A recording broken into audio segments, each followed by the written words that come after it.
Good morning. Hi. It's been a while. It's been a decent little while. Hi.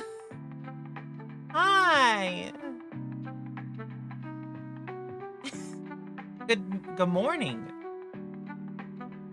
But good afternoon.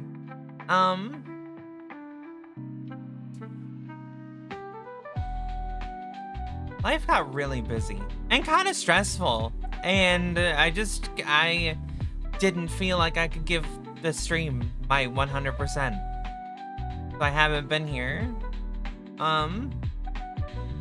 That's really kind of it.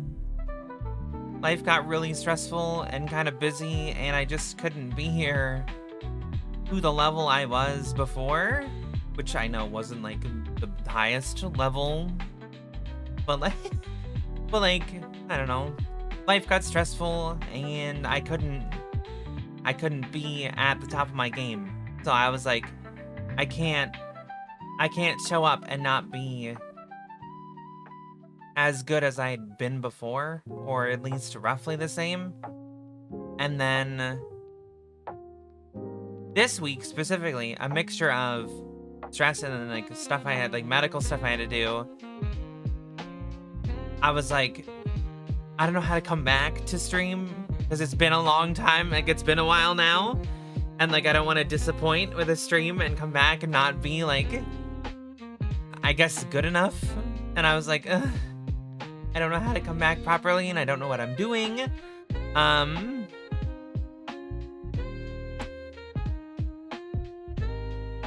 So I've been like a mixture of stressed out. Hi. YouTube chatter? That doesn't happen often.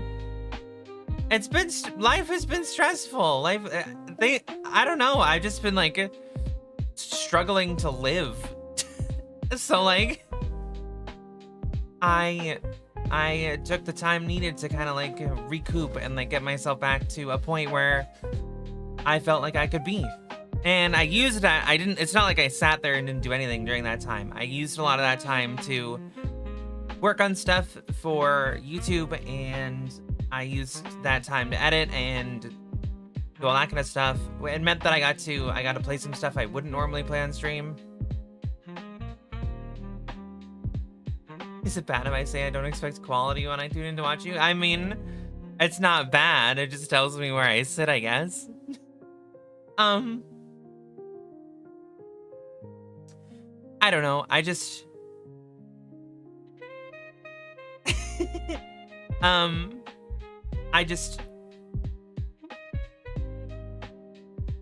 guess it's just been dealing with everything, and then now I'm back and I'm better.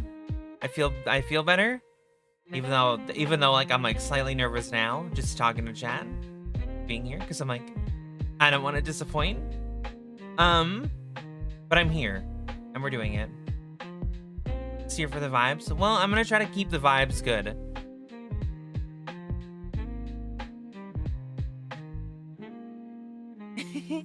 You can hang out wherever you want. You can hang out on YouTube or on Twitch or wherever you want. I will see both chats. They just don't both appear on stream.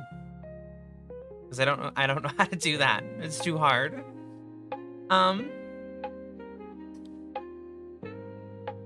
But yeah, like so we had our first in a long time. Our first in a long time YouTube video went up this past weekend on Saturday at midnight, which is not what I wanted. I wanted it to come out at noon. But you know, YouTube scheduling is wonderful. It came out. I made it with a friend of mine. We played a game I didn't know how to play on stream because I normally stream by myself, and that's a game that you play like mostly with people. I have another. Now I was gonna be posting videos every other week on YouTube, but I do have one coming out this Saturday. Because it's relevant-ish, I guess. It's not like it's like, oh my god, I can't believe it. No, we've been playing games, and that one seemed appropriate to put out this weekend. Which means that 3 weeks in a row, there will be a video on the YouTube channel. It'll be last week, this week, and the next week, there will all be videos on YouTube of games that I've played either by myself or with friends, off stream, and then I edited it down, to be like a digestible portion of what we did. Because like, the Elden Ring video that went out on Saturday, that was like, what, we played that like for like, it was like some crazy like 14 or 15 hours of gameplay that I recorded all of, and then I cut it down into that like 13-minute video. The one that's coming out this weekend was 5.5 hours of footage cut down into 10 minutes. Next week was like 4 hours that I cut into like some sort of minutes of a video, and then the following one is another like 4 or 5 hours cut down into a video. I'm still working on the edit for that one, so expect some fun videos on YouTube, because there's gonna be a video every other week, not including this week, where we're gonna have an extra one. And in October, we're gonna have special spooky games, and yeah. I'm trying to stay ahead on that, and also have the time to stream, and also have time to live and work on my physical and mental health, because I feel like that's important. But yeah. Other than that, we're here and we're vibing and we're living life. We're living life no matter what it throws at us. The good, the bad, the pretty, the ugly. Yeah, take life as it comes. Gotta take each hit. You gotta walk it off and work from there. And that's kind of what life has been recently. Just taking a lot of hits and then walking them off. So I can get back to living the life that I want to, which involves me being here most days of the week, streaming, doing some goofy shit with you guys, and laughing and having fun, and just, you know, vibing. Putting smiles on faces. Hi! The lizard button. I love that. I've never seen the movie it's from, but the memes that have come out of it, I love it. I love it. I saw one for Rainbow Six Siege, which if none of you know, I like a lot. It's like when you're dead and on cams for your friend, and it's you like pinging an enemy, and then it's just like lizard, lizard, lizard, lizard, and then they get shot and die, and you're like, bruh, I can't believe you died to that. I pinged it 1,000,000 times.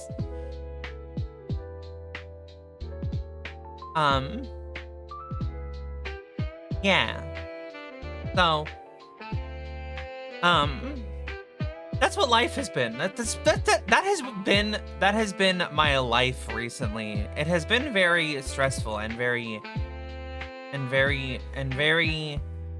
tough, I guess is the word to use.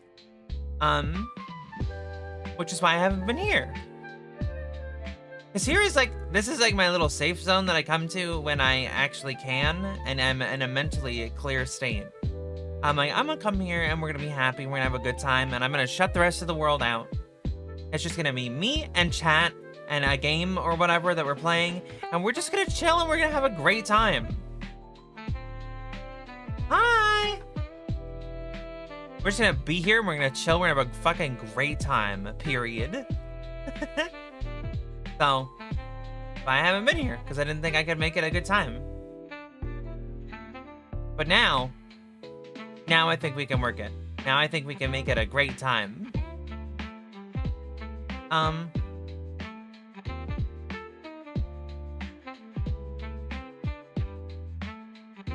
Speaking of a great time, I think I'm working still on a schedule that I'm gonna try to keep. I know, I've done this like 8 times, trying to find a schedule I can keep for streaming. But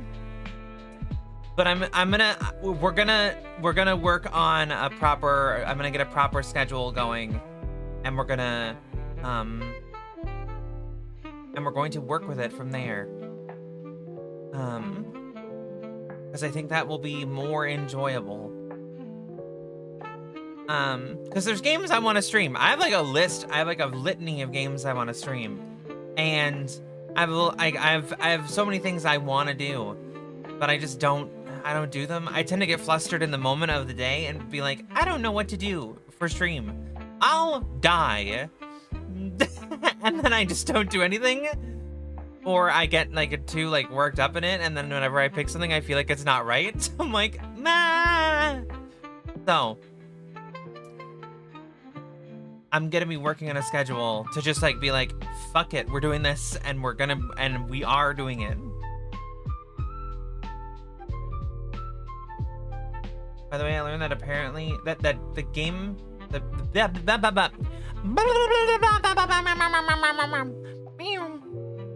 Okay, reset. By the way, I learned that Friday the 13th, the game apparently has functional private servers again. So it's not a completely dead game anymore. That is amazing. That's awesome. Because, like, that game was funny. That game was fun and funny. I think that, I don't know. It was stupid, but I thought it was fun. Literally everybody being like a camper, and then like one person being Jason running after everybody. Like, yes, I get it that it's Dead by Daylight. I understand, but like, it's not. It's different. It's different because it's just Jason, and it's the weird Jasons with all those weird powers. I loved the Skyrim challenges. That was a long time ago. I would love to say that I also loved them, but I hated it. I hated doing them. I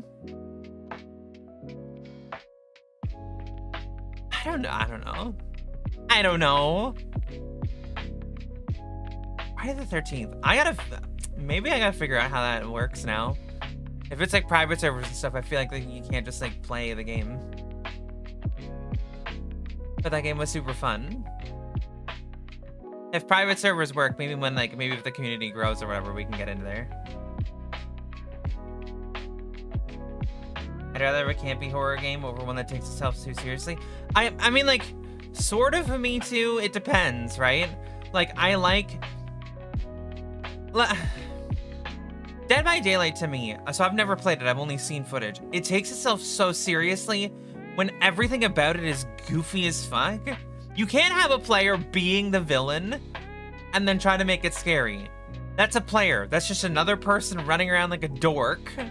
And you're all players running around like dorks trying to do your stupid objectives. But like, when it's Friday the 13th, one of you is Jason and everyone else is a camper. And yeah, it's not like scary when you see Jason. You're not like, oh my god, I'm so scared. It's like, you're like, oh shit. It's Jason, everybody run. And then Jason's like talking at you in some dumb, like, it's just some other dumb player talking to you as Jason. And you're like, oh shit, run away. It's like this weird elaborate game of tag. But Jason has like superpowers and you're just like kids in a camp. The game was like, I don't know, it was like perfect in how dumb it was. Because it's just like the dumbest stuff ever.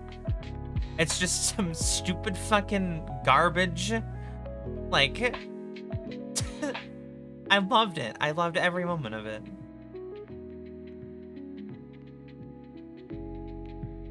look how Jason's singing good songs from my childhood. Yeah, exactly. You're like, put the gas in the car, put the gas in the car. And then Jason comes up with like a fucking Kermit the Frog voice, like a Kermit the Frog impression. Like, and you're like, what the fuck? I guess we gotta go. I don't know. I liked it. I liked it a lot when I played it back in the day. So hopefully this private server revival brings the game back into the light and people can play it again. Because like, I understand Dead by Daylight has this and that, and you can be Scream, you can be fucking hi, and you can be fucking, who else can you be in Dead by Daylight? You can be like Dracula from Castlevania, and like a bunch of other random horror characters.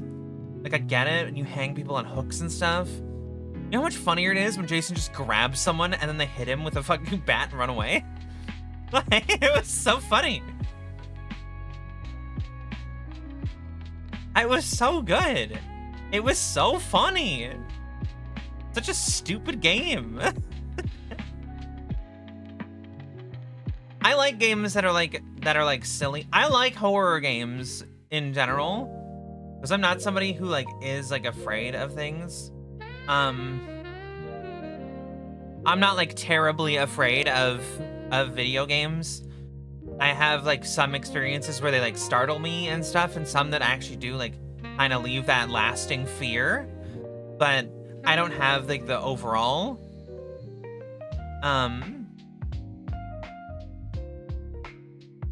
But if it's gonna be like a party thing where you play with other people, it can't be scary. It's why like Phasmophobia isn't scary for me. Whereas like, I know people who are like terrified when they play it. I'm like, just run in the house. Just run in the house, start cursing and running around, see if the fucking thing comes at you. Then you have clues on what it is. Everyone else can figure it out while you're dead. Friday the 13th and Evolve, fun games that should still be for sale but aren't anymore. True. Those like, I get it. I understand why the popularity for games like that didn't work out. Cause like 1v5 or 1v4 or 1v whatever the number is tough. That's tough to balance. Because like, you have to think of all the situations that the game can put that the characters can put themselves in the game, and try to balance it so that it's never unfair. And unfortunately, it ends up being unfair all the time.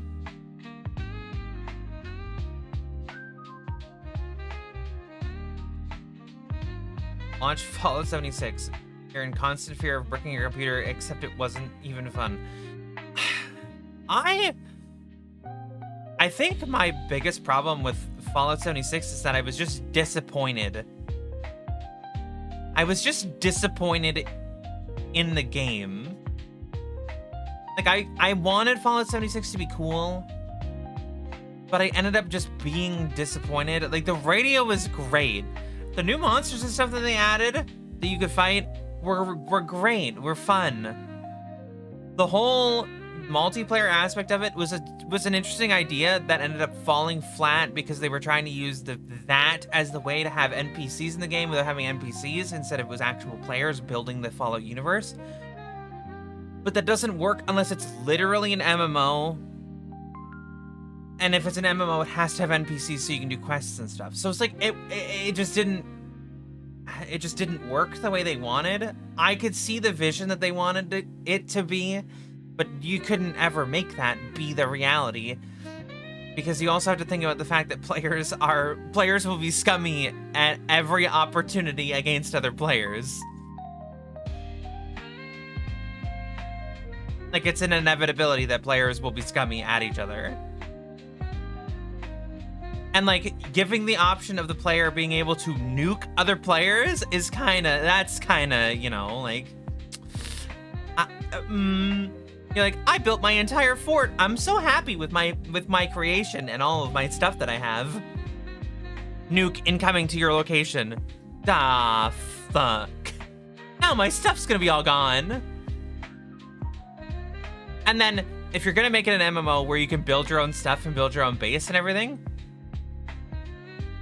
that's gotta be a fucking massive world, because then like every single player has to have the ability to put their stuff down where they want. And of course, there'd have to be a claim zone where people couldn't put stuff in your base.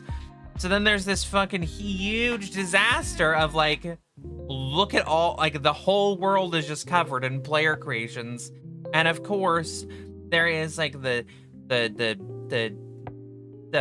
game to penis timer. How long in your game does it take for a character to, like, for the player to be able to interact with an object so they can make a penis? Like, it just, I'm totally honestly, every game has that timer. When you let your player either build, like free build stuff, or draw things, one of the first things the player is going to do on average is draw penis. Unmistakably, it happens. Unmistakably, it's happened in every single game where you can draw or you can build things. Minecraft, there is probably a mosaic. You can probably make a mosaic of the penises that have been made in Minecraft. And like that multiplayer game or whatever, where you play as the two girls traveling through like universes or whatever, split something, whatever it's called. There's a part where you can dance around and have flowers appear below you where you can draw with them. People are drawing penises in there. Of course they are. It's the game to penis timer. It's gonna happen. They should have gone more of the Borderlands route of multiplayer. 4 players max. No reliance on online element to keep the game alive. They should have. The thing is, we're gonna take Bethesda. We're gonna give them we're gonna give Bethesda the craziest information of all time. What people want, if they like your game for its explorative world, is to be able to experience that giant world you've made with their friends. Even if you only added co-op, where you can only play it with one other person, every single one of their games would have a way bigger audience. Why do you think that the biggest mods that people are so excited about every single time one comes out is the co-op mod? The Skyrim mod where you play with other people, the Fallout 4 mod where you play with other people, the Fallout New Vegas one where you play with other people, the Oblivion one where you play with other people. Fuck, there's a Cyberpunk one where they're trying to get you to be able to play with other people. Those big worlds that you have that are so cool and you can do so many things, and people want to just be able to play them with their friends.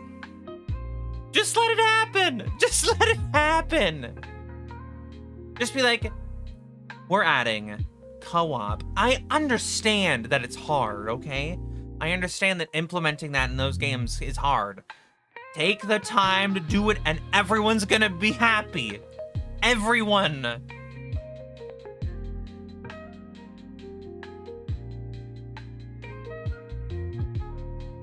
Imagine just being able to play any of those games with a friend. Imagine. So I'm not a big advocate for Skyrim. I know I did the challenges. I get it. Not a big advocate for Skyrim. We've talked about it a bunch here on the stream. Imagine being able to play it with a friend. Imagine doing all the dumb shit you can do in Skyrim with somebody else. You're like, hey, we should do the Dark Brotherhood together. And then you go and you try to do the quests as a pair of people. Or you're like, let's go defeat Alduin. And you literally beat his ass because you're 2 people. Like, imagine how fun it would be. Or Fallout 4. So instead of your wife dying, you could be both. You could be the dad and the wife. And then you're going to look for Sean, your kid. It's so cool. Yes, it changes the intro cutscene. But like, whatever. Then you're not the lone survivor anymore, which is not what you are in Fallout 4. That's the Fallout 3 protagonist is the lone survivor? The lone wanderer?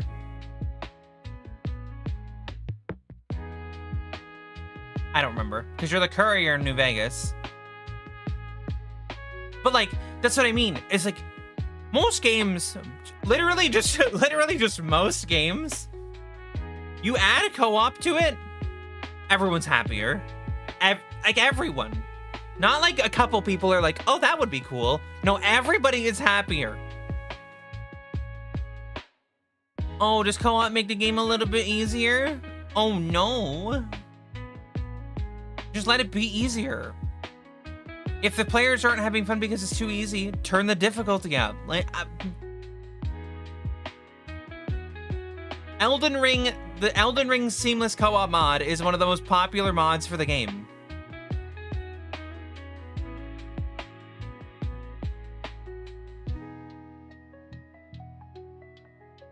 There's a reason why you see so many alternate start mods for Skyrim Fallout 4, but not for New Vegas.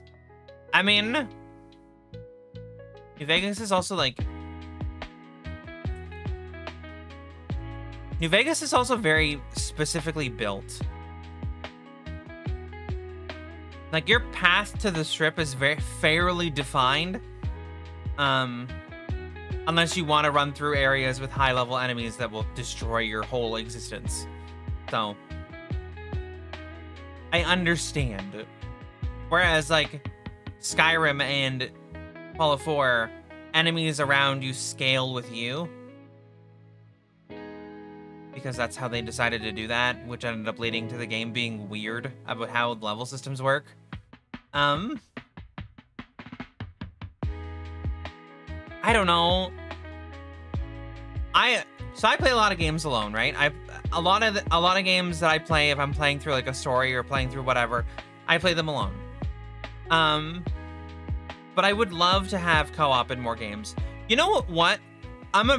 Being completely honest, I love Resident Evil 5 and 6. They're goofy, horrible, disastrous games for the genres they're supposed to be in, and for like the gameplay styles that they have. They're goofy and broken and nightmarish, but they're co-op, which made them instantly, like, in my mind, they're great games because I can play them with a friend and we can laugh together at how goofy and dumb the game is. But if a game is fucking awesome and it's co-op, like, cool, we just made something that's fucking actually really cool. Like, damn.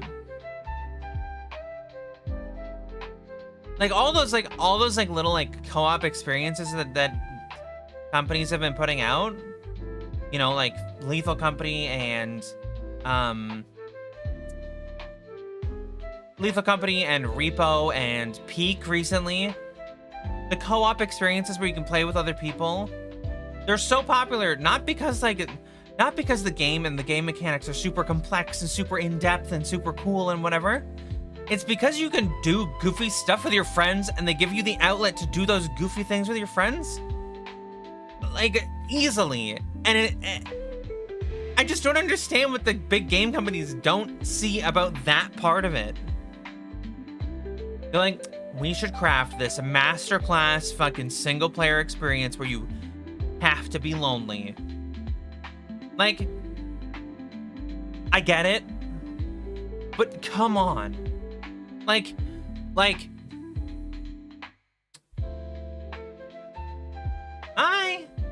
like, Marvel's Spider-Man 2, right? Marvel's Spider-Man 2, how much better do you think the game would be if you could play co-op?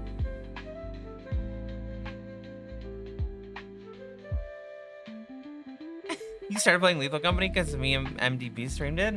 I mean, it's fun. It's fun to goof around with your friends, see the monsters and stuff, get scared. I haven't played Lethal Company in a while now, but it's a great game. I was talking about the start sequence for New Vegas just being generally faster to spit you out into the world. The second you leave Doc Mitchell's house, you can go and do anything. Skyrim, on the other hand, has a whole card sequence in Helgen Escape. I mean, that's true for New Vegas, but like at the same time, New Vegas has like, it spits you out into the world, and you have two options, really. You can either go towards the prison, or you can go towards the Death Claws. Yes, both options are ways that you can go and you can survive on your way to this trip. But there's the way that clearly is the way that they built for you to go. And the way that they built to be like, don't go this way, you'll die. So, like, it's just, you know,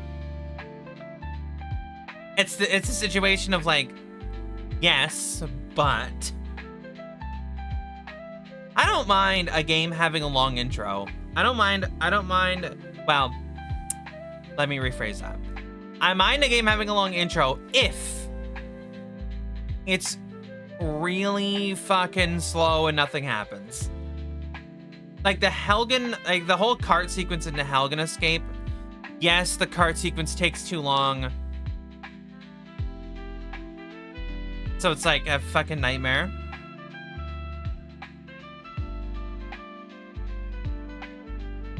But I can deal with that. I can deal with the Skyrim, like, starting mess, right? I can deal with that, and I can be okay with that. The start of, like, Red Dead Redemption 2, a game I have never been able to play, it takes, like, a fucking hour. It takes, like, an hour of gameplay to get into the game. What the fuck? An hour?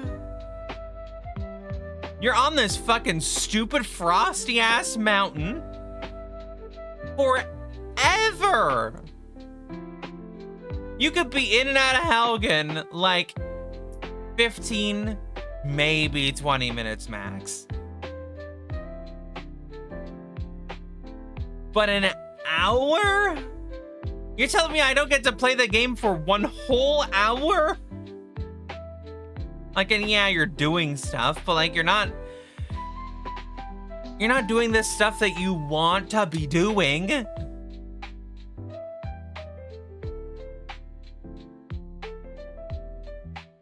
If you're gonna put a tutorial in your game that's gonna lock you into doing some stuff, please keep it short.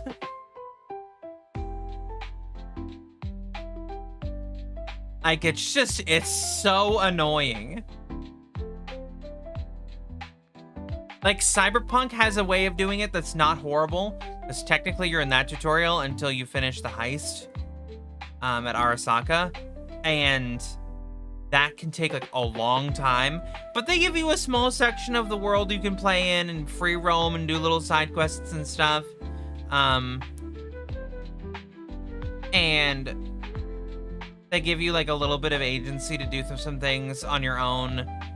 So it's not like you're locked out of the whole experience, you're just locked out of a bunch of the experience until you finish the tutorial after 7 million hours of playing.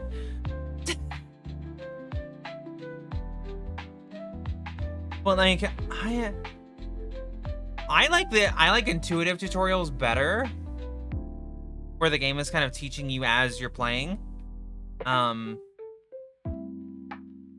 Like a weird example considering the games we've been talking about, but like Peak has two different versions of its tutorial. It has the, here's the guidebook, read the guidebook, it tells you how to play the game. And it also has, go climb that fucking mountain right now. And to be honest, I took the go climb that fucking mountain right now path. There's things that teach you how to play the game in such like creative and fun ways. Like on the beach that you start on, there are coconuts in trees, and you have to climb the tree in interesting ways to get the coconuts out. And then when you get them, they're hard and they don't do anything. You throw it, and then it breaks in half, and you find out, oh my god, you can eat this. And then you find out there's a hunger system, and you're like, okay, so I can't get too hungry, I can't get too heavy, because coconuts are heavy. But I need my stamina so that I can keep going up the mountain. Boom, tutorial finished. But it's all things that you learned through gameplay, instead of being like, fucking walk for 2 seconds, bam, a pop-up comes up that's like, press X to jump. And you're like, I'm gonna press X and kick you in the face. Leave me alone. I'm trying to play a video game, not be babied. I guess in some games, like, you turn the tutorials off. But some tutorials are built into the game to a point that it's like, you cannot play our game until you do this. And then it takes time, and you're like, oh, just let me, meh. Mom, let me out into the world. Let me play. Let me play my game. I want to play. If that makes sense, if that comes across. The Witcher 3's tutorial of White Orchard is better than Cyberpunk. Everything is something that you're going to experience the rest of the game, and blitzing through it isn't anywhere as punishing. I mean, that's fair. That's fair. I mean, I think that The Witcher probably as an RPG is one of the best RPGs that's ever happened.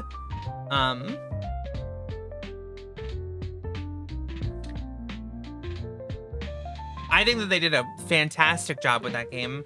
I think that it was like, for a character experience where it's like an RPG, but you're not like making your own character. It's not a you story. I think it's a masterclass in like how to throw your characters, how to throw your players into experiences. You give them some choice and some agency in certain aspects, because then it leads it to be more of an RPG, because your choices will matter. But they're choices that the character specifically would make, and it gives you that feeling that you're also involved. There are few games where I feel like the RPG aspect and the gameplay of the RPG aspect actually mesh well. The Witcher's one of them. Like, Baldur's Gate was great. But like games like Fallout 4 were terrible as like an RPG experience, because they clearly want you to be the parent character of whatever. What is your kid's name?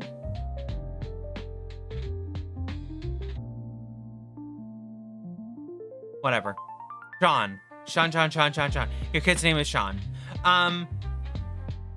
They clearly want you to be like the parent, but like they don't give you as the player agency to choose between, like, in The Witcher, you can make fairly major decisions to either like kill a monster or not kill the monster, right? Fairly major decisions. But in Fallout 4, you don't have the option to not care about your son, or to have the foresight to think that maybe you were frozen for longer and your son might be older. You don't have the option to do that. So you as the player have information that your own, like, that you don't have. Why is my arm all fucked up? Why is my arm coming out of nowhere? Whatever. It's my magic arm that makes me drink tea.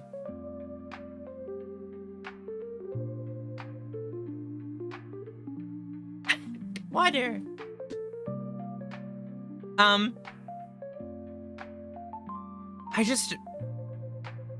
RPG's gotta have like that fucking flow, you know? Like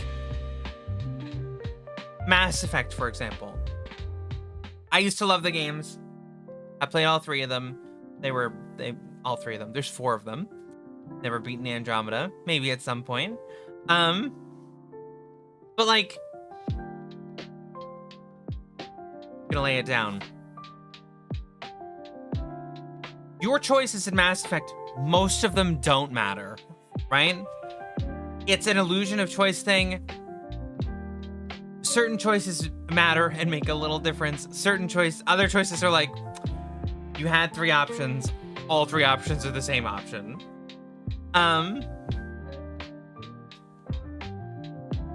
But there's not like, you're playing Commander Shepard, but Commander Shepard is your character.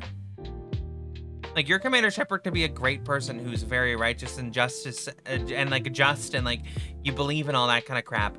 But you could also have like the fucking Dark Knight style Batman fucking like Red Hood style Commander Shepard, where like somebody doesn't give you answers and you fucking kick them out a window and stuff. Like, you get the option to be the character that you want, where in the end of it you're going to be the hero.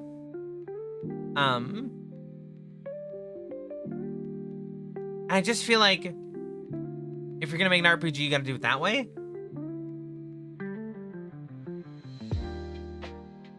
Whereas like Fallout, Skyrim, Cyberpunk to an extent, they don't give you the options to be the character that they want you to be, plus a little bit of like your own choices, you know? Like, Cyberpunk's major choices happen like yes, some things happen throughout the game, but then like a lot of stuff happens like at the end. And really the difference you get in that game is which ending you get, and the character development you get with other characters throughout the game changes a little bit, but not like crazy. But like that mixed with like the tutorial thing, a lot of RPGs now have recently pushed me away because of the fact that like they either take too long to get into, or they don't give me the freedom I want. And I think Baldur's Gate may have been the catalyst for me that kind of spoiled that, because you had a lot of choice in Baldur's Gate to do whatever you wanted.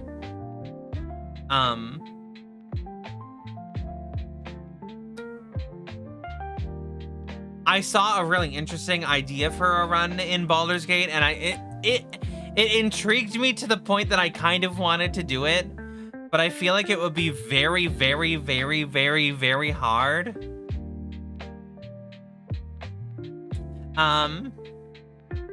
If you're curious, the run is called the Baldur's Gate No Racism Run. So if you interact with any character and they're being racist, you have to kill them. If you've played Baldur's Gate, you understand the amount of people you're going to have to kill. So basically, don't play a paladin, because you're gonna break that oath very, very, very, very, very fast. I don't know. My gaming recently, I haven't been able to get into the whole RPG thing, right? Because it's too long. It's not like, it doesn't give you that like that feeling of choice that that makes you matter.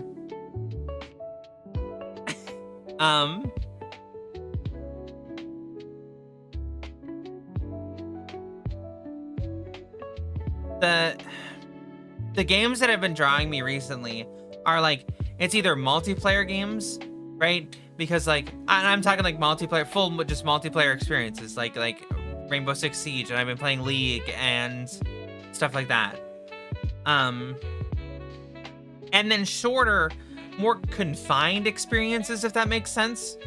Like, one of the videos that's coming out is a shorter game.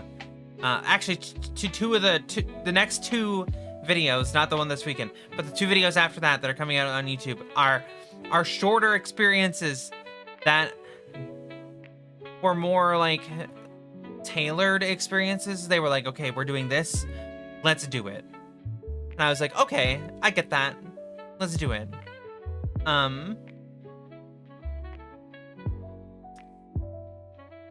I don't know. The the scope, I guess, in a way, is something that like pushes me away at this point. If that is an understanding. Do I like a forever game? Do I like a game that I could play and play and play and play and play and play and play and play and play forever? Yes, I love the idea of that. I love the idea that I could have a game and it could be my game and I could play that one game forever. But I don't think a single player experience can be that game. Roguelikes and stuff can kind of be that because you can play them for a long time. But there's a point where you hit your end game or you hit your burnout point and it just ends. For me, like a forever game, it's like a bunch of these I wouldn't play, but like Warzone and like Fortnite and like Apex Legends and Rainbow Six Siege and stuff like that, like League, Dota, are like forever games. You can play those games forever because they're constantly getting updated, they're constantly getting changed, they're getting new graphics updates, they're getting new maps, they're getting this, they're getting that. That's where I can see the forever game. I can't see that in like,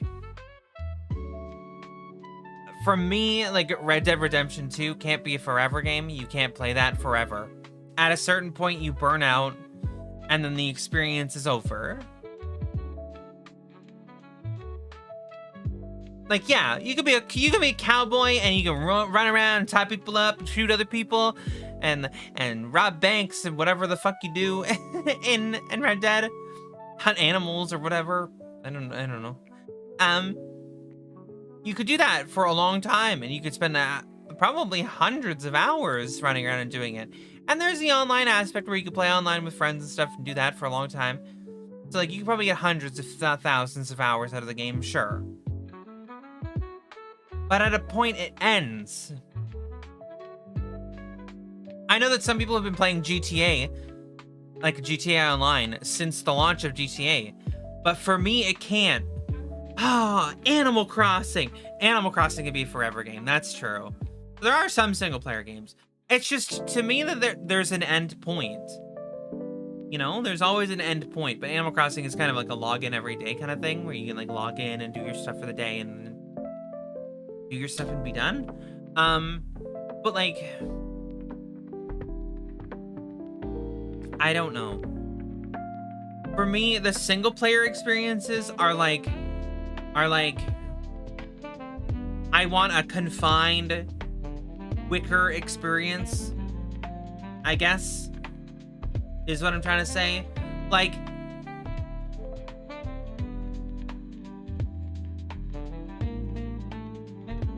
trying to think of like multiple examples of like even sort of more modern titles. Okay, so like I could play Cyberpunk 2077 and I could enjoy my time, but I am a person who's going to go through and I'm going to do the missions for the main story and maybe some side quests, and then I'm going to finish the game, right? And it's going to take me a long time. So for me to get into it and get invested, it's going to take me a long time.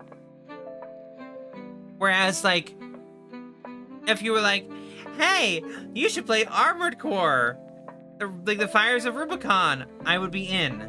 And it would be like, it's like, that's a shorter experience, and each level is a confined thing where I do X and then I'm done, and then I do X and I'm done, and then I do X and then I'm done.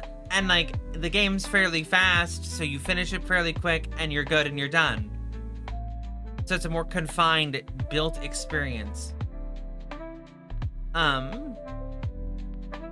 Yakuza. I've heard the Yakuza games are incredibly good. And they're really fun, and they're really funny, and they're like, and they're just a great time. But me, I can't get into that easily because they take so long. It's so much time. I get that people like them. I understand that. But it's so much time.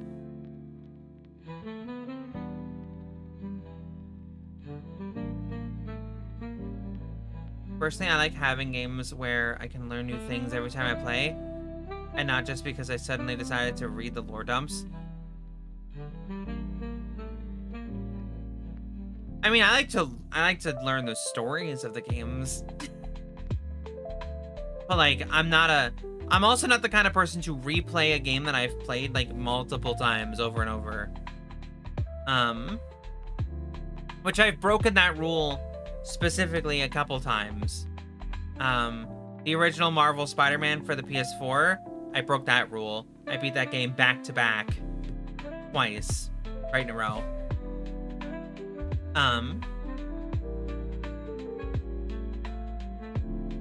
But like, I don't normally go back and play a game I've beaten.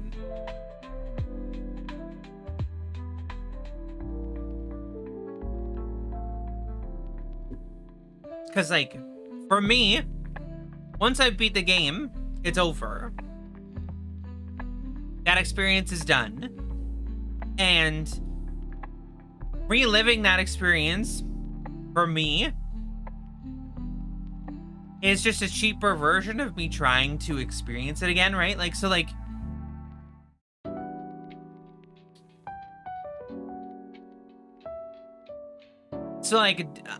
I guess Dark Souls as an example.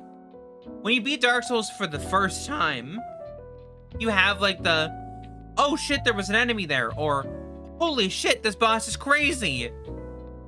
But the second time you play it, you know what the bosses are. You know where some of the enemies are hiding. You remember that kind of stuff. You remember that feeling. So for me, it's like a less of an experience. And I get that people like the replayability of a lot of games, and I get that people like the replayability of Elden Ring and Dark Souls and stuff. But for me, I can't. Like, and that's funny coming from me, somebody who is like, I like the gameplay loops, some gameplay loops where you do the same things over and over.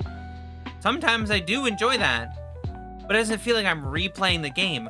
Like Monster Hunter, I've always loved the Monster Hunter series, and that's literally a game series where you do the same thing over and over and over and over and over again.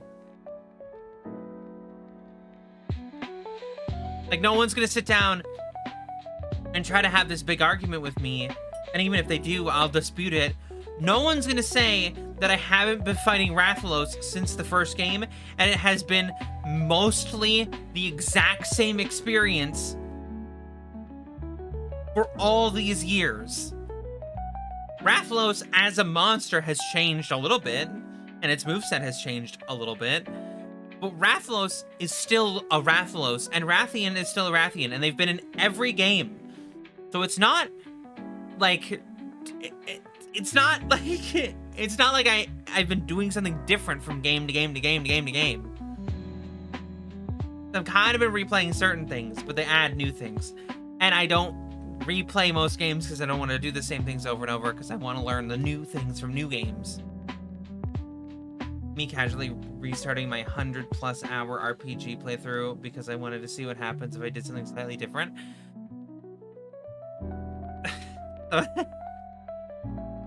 This will lead into like another part of like how I play big RPGs like that. If I'm playing an RPG like Cyberpunk that will have an option, like if I'm going into a major moment that will have an option, and I can kind of tell, like you can kind of feel it coming on, where it's gonna have a moment where it's like, here, make this big fucking gameplay choice that's going to change the whole existence of your world. I will save beforehand, make one choice. If I'm not totally like on board with that one choice, I will load the save I made and pick another choice. Now I do that casually. I wouldn't do something like that if we were streaming a game, because it's kind of annoying and it's like not a great viewing experience. To be like, let's do this one thing, reloads, plays it a different way.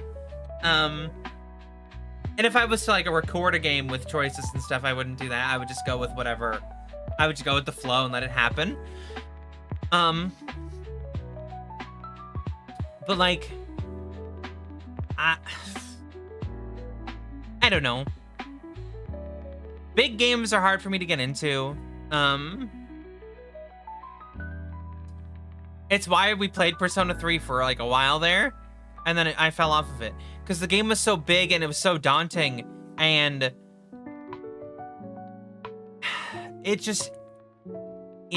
felt like a lot, and it felt like I wasn't doing a lot for the a lot that it was. If that makes sense.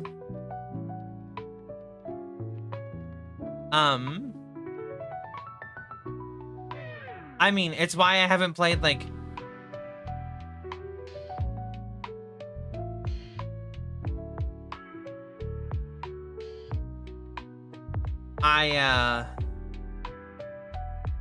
I will say I haven't played Final Fantasy 16. Even though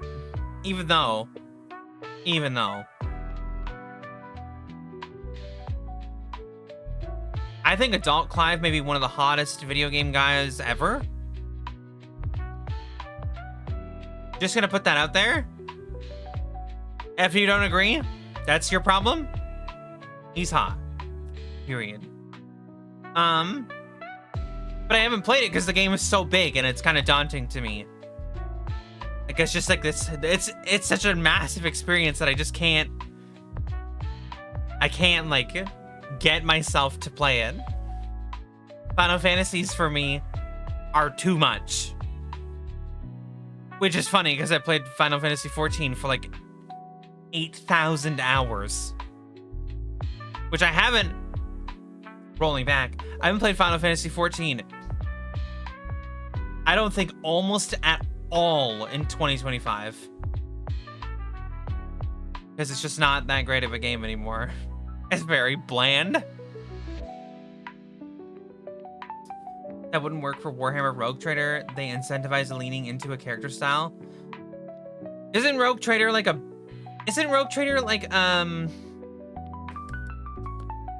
Baldur's Gate style game where you have like your little team and you run around with your little team and make things happen, and you have like those little tactical style fights? I wonder what kind of characters you can have in Rogue Trader. Is that gonna be cool? I don't know. Spitballing, my brain is like running at like a million miles a minute, a little bit.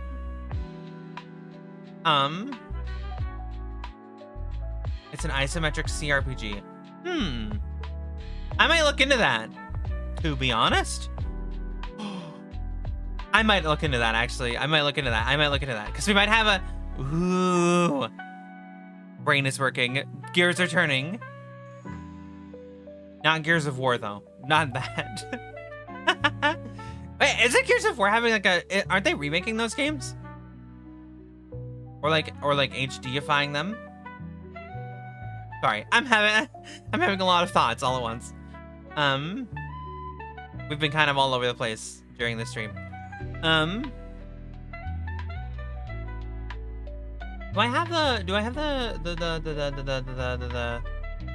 yeah. You can lean into being dogmatic, iconoclast, or heretical for your overall alignment.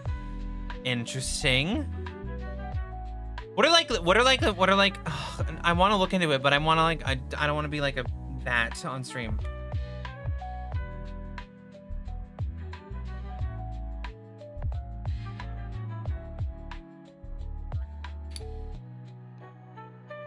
Okay, so there are specific companions. There's like specific companions that you can bring along. There's DLC companions?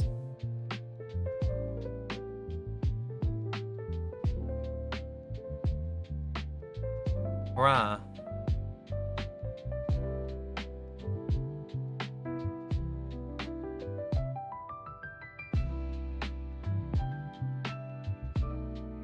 What if I want my team to be like fucking Gabriel Angelos and oh god, what's his name? Chat, what's his name? What's the guy? What's what's the guy? That's not information. Who's the Warhammer Space Marine guy? Who is that?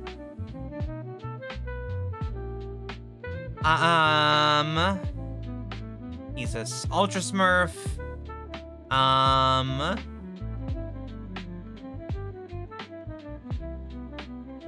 What's his name?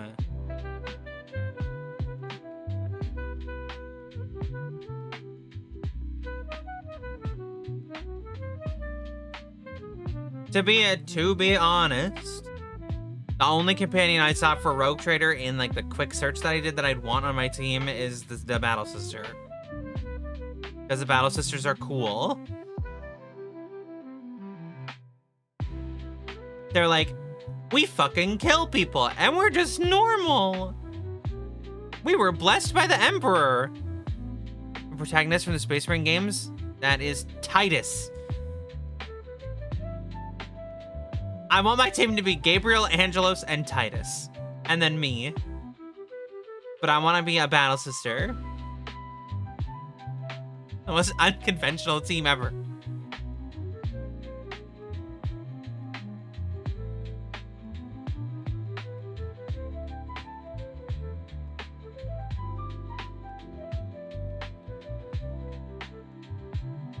I don't want a Space Wolf. The Space Wolves are losers.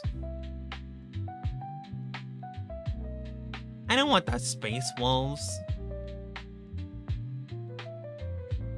I would rather have almost any other Space Marine faction.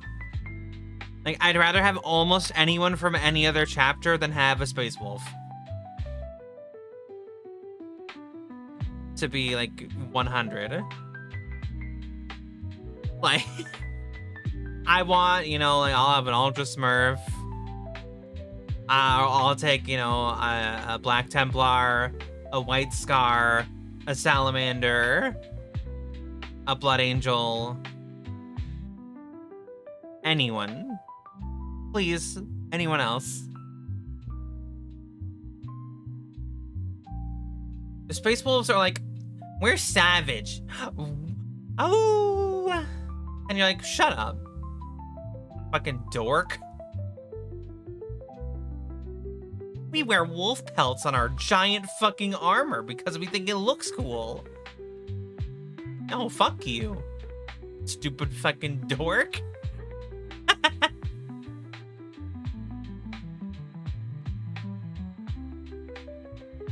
Pascal, the tech priest, is great to take along. He's constantly berating the people around you for incompetence. And see, but that's just normal. That's just normal Warhammer stuff. People berating each other for being incompetent. I'm used to that. That's just normal. Especially out of a tech priest. I want my team to be, I'll be a Battle Sister, and then we'll get Gabriel Angelos, and we'll get Titus, and then we'll get Belisarius Cawl as our tech priest. If any of you know who Belisarius Cawl even is.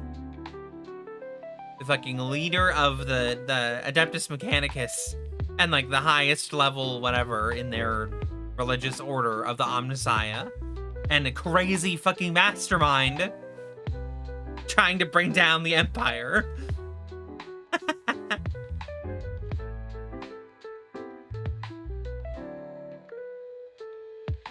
or I want the Lords of Vertan. I want the dwarves. I want the space dwarves. I want something stupid. Or I want to be able to abandon everybody and just be like, we're doing all Tau.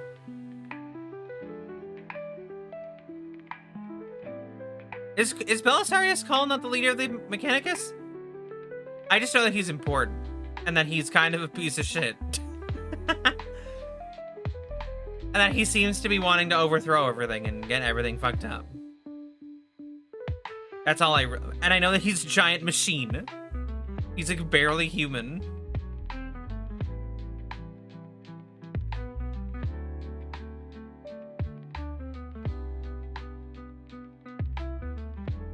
You know what would make for a really great, like, movie? Also, the sister battle is one of the companions you get during the prologue, along with an unsanctioned psyker and your second in command, Abelard, who you can order to introduce you. Wow. I want a movie or like a TV show. Like I know that Henry Cavill wants to work on one about, or he is working on one or something about the Space Marines. I get that. I get that that's the big like draw or whatever. I want a show that is I want a show that's about the Cadians or the Death Corps of Krieg and them fighting literally anyone. I just want their warfare to be like a show. Cuz they're just people. They're just people fighting. They're like, we got little las guns and we shoot at fucking huge ass orcs and fucking chaos demons. Like, yeah, the fucking 8-9 foot tall space marine with the 2 hearts and the fucking 7 million organs and the huge strength and big armor and stuff. Yeah, it's cool and very hoo-ah, whatever. But seeing them kill demons and stuff is like, well, yeah, of course you can kill demons. You're fucking huge and jacked. But when you see like just like a normal person, they're like, yeah, that's a fucking demon. That's fucking scary. And then they're just like, we're fighting it now. And we're gonna win. That's cool. He's not that quite the leader, but he's trying to get the position. However, that is controversial in the universe as he is accused of the heresy of innovation.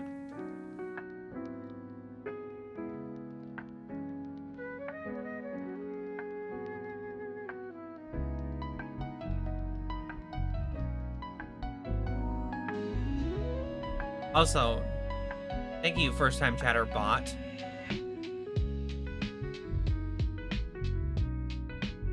What if we banned you for botting? God damn it. Always the bots. I don't know. I feel like Space Marines like are cool, right? Space Marines are cool. They do their thing. They're very like, hoo-ah, we're Space Marines, and I love my chapter, and it's so cool, and my bolter is so cool, and it shoots with big rocket bullets.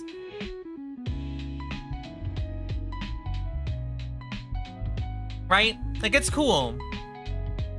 But not only do we not explore the other factions enough, we don't tell their stories like at all. The books do it, but who cares about the books? Who cares? Oh yeah, okay, here we go. We're gonna do this book, and it's gonna be fucking about, you know, it's gonna be about this Space Marine, and then this book's gonna be about this Tau. I want like a games or media in some way to explore that. The Tau are really cool. They're fucking super young aliens in the universe in comparison to everybody else, and they fight in giant mech suits. I feel like the Necrons should be a villain in a show, but we should explore them, not just like have them be the villain. Also explore their side. Same with the orcs. We could explore the orc side of a show. You know how cool it could be? The cool characters that are in the universe that you can explore. How cool it could be. How many cool characters are in the lore of Warhammer? There's really cool Tau characters who are badass. There's really cool orc characters like Gazkul Thraka, who's a badass. There's cool Space Marines that we haven't explored. There's cool, like, fucking Chaos Space Marines, there are really cool characters. Like, yes, is it easy to make a game about the fucking Ultramarines fighting Tyranids?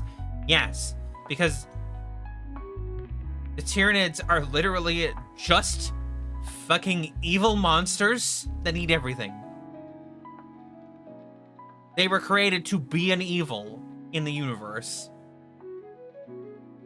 That's just what they are. So the Space Marines fighting them, it's like, okay, well, yeah, you can cheer for the Space Marines because it's easy.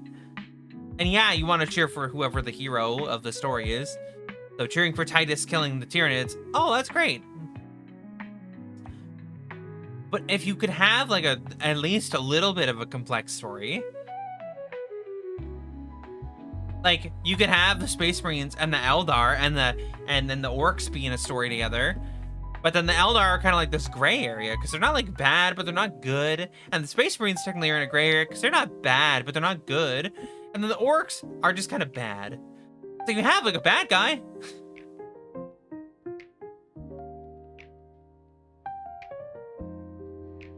The Necrons are the reason the warp is messed up as it is in the 40K era. They're also the reason both the Orcs and the Eldar are even existing. Isn't it the old ones created the Orcs and the Eldar? Because they created the Quarks, which are the old version of the Orcs before they genetically changed. And the Eldar were just created in a similar fashion. We would have to watch lore stuff to get the full answer. Because I don't know. I think I looked it up at one point with a friend, and I don't remember it anymore.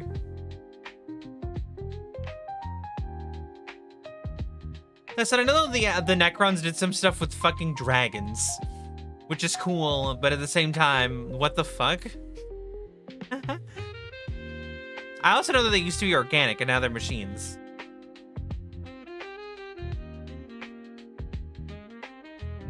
The old ones created the Orcs and the Eldar to fight the Necrons in the war in heaven. Oh. Interesting. At some point, I gotta go through a Warhammer lore thing. Gotta watch a Warhammer lore video and learn about Warhammer.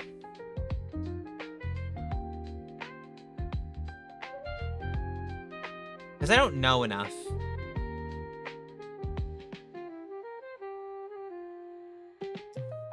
But I am thinking we might have a day for Warhammer. We might do a Warhammer day every week. Would you guys be down for that? Warhammer Day? One day a week that we Warhammer it up?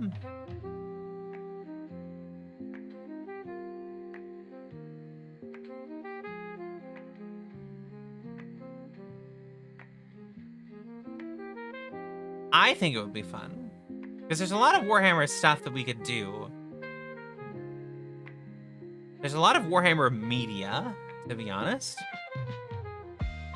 Because some days we could watch lore stuff. Some days we could play the games.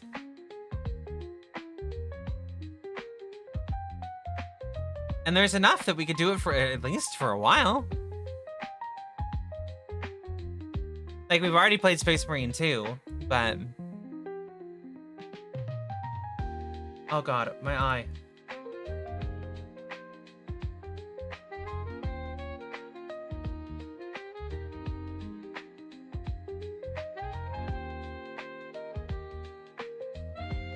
If I got into Warhammer minis now, I definitely wouldn't have chosen Space Marines as my preferred faction. I'd have gone with either Town, Necrons, or Eldar. I mean, that's fair.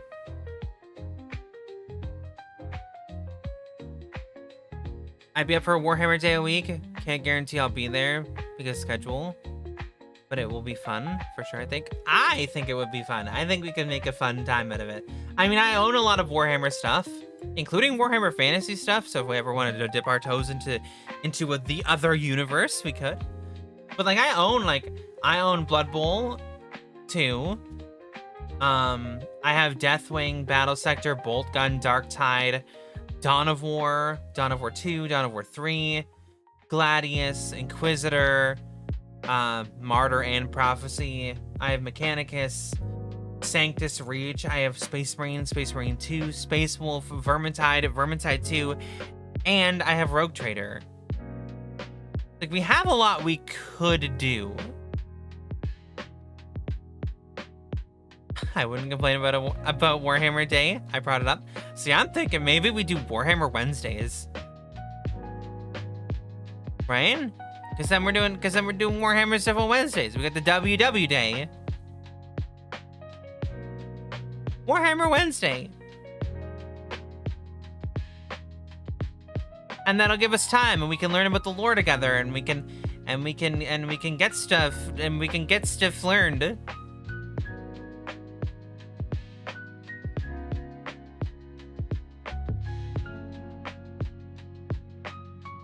Because I know I want to add like a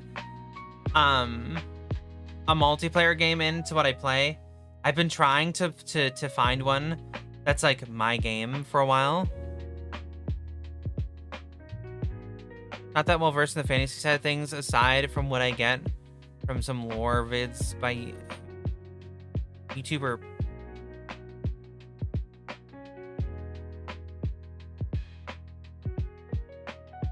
Hank Reason no work. Pretty much recommend the lore for both Warhammer 40k and fantasy, by the way. But if we had a Blood Bowl league for the community, I don't know Blood Bowl enough to do that. I don't know Blood Bowl enough for that. I barely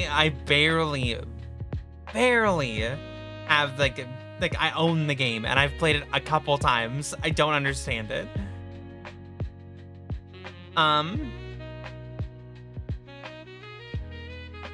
But yeah, so like we could do a Warhammer Day. I'm trying to figure out, I have been playing games trying to figure out a multiplayer game that I want to be like my game, like my multiplayer game, and one that I would stream consistently, that we could play together and we could try to be good at it, and we could try to get fun clips from it, and you know,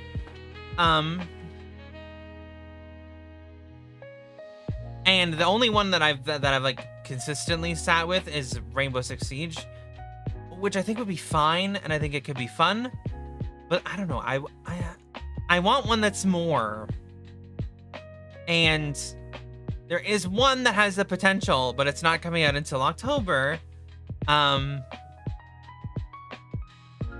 And I know there's a little bit of controversy with it right now. Battlefield 6 recently had that beta and has apparently had some controversy with people. But I did play it with a friend and it's really fun.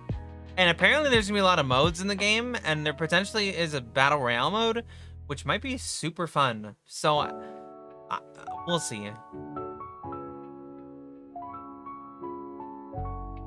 Blood Bowl's really easy. Punch everyone in the field, then get the ball in the end zone. Then pray to not fall. No, like, I understand how the gameplay works. I understand, like, how Blood Bowl is played. Like, how you score and things. I don't understand how to, I guess, I wouldn't understand how to run a league. I wouldn't understand how to do that. We could play Blood Bowl at some point, though, and try to figure stuff out. But that's a specific side of Warhammer Fantasy, specifically, that I don't think a lot of people even touch on.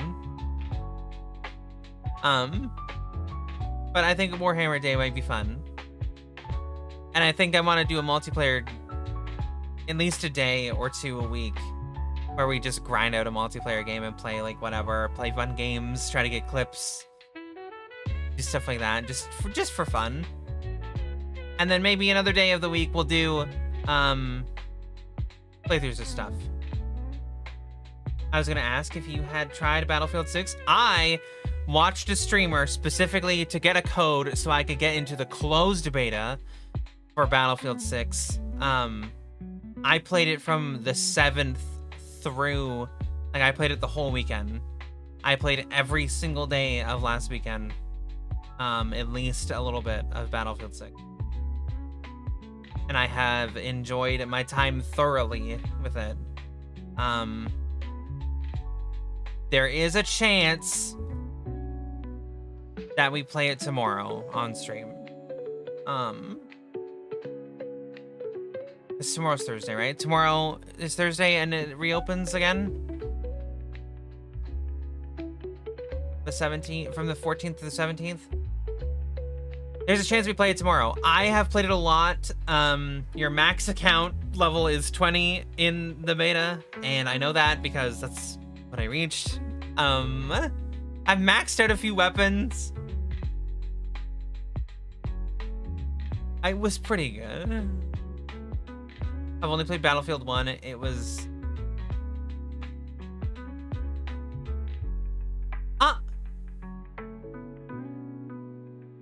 Wait, what? Which? Chad? What happened?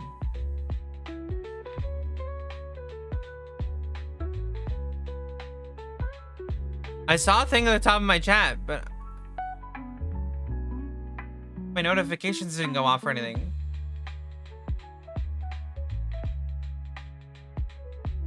I'm so confused. Am I okay? What? Am I okay? What happened? I was reading chat and then I saw a thing come up across the top of the chat. It was just a purple bar and it said, "Here we go," and then it didn't say anything else. Here we go, what? What happened? What happened? Hello? Twitch, can you be more transparent about what happened? Here we go. Where are we going?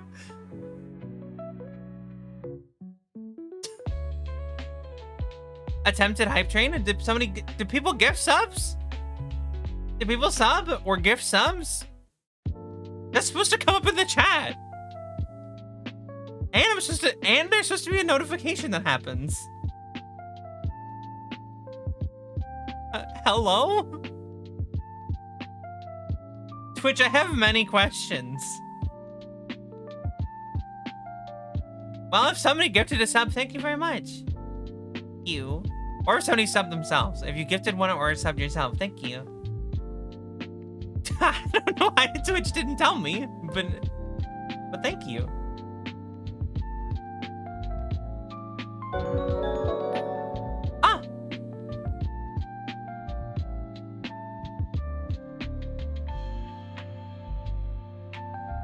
What the fuck? Thanks for the sub. I don't know how to say. I do not know how to say your name. It looks like it's supposed to say any meanie, but you have an E at the front. So, oh, is it eeny meenie? Like eeny meeny miny mo? If it's not that, then I feel dumb. Because it felt like I fucking got it, and then I'm dumb and didn't get it. Why does something wrong happen every time that you sub? That's so funny, because it came up in the chat, like, here we go, we got a sub, and then I'm like...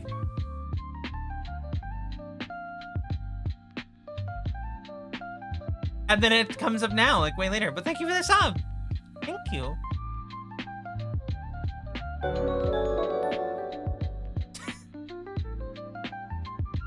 Thank you, Grim. Holy shit! Thank you for giving a sub to Hand of Fate. For making it to fucking 300 subs gifted to the channel. You know, just a couple. Just a couple. Jesus Christ. I don't know, I can't believe I had like the epiphany moment about that. What's that? You hitting the sub button? Lizard, lizard, lizard, lizard.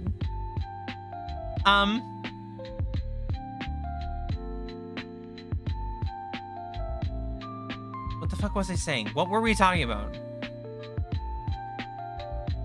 How much is a sub worth? I don't know. Are you saying how much is it worth to me, or how much does it cost? Aren't they like $5?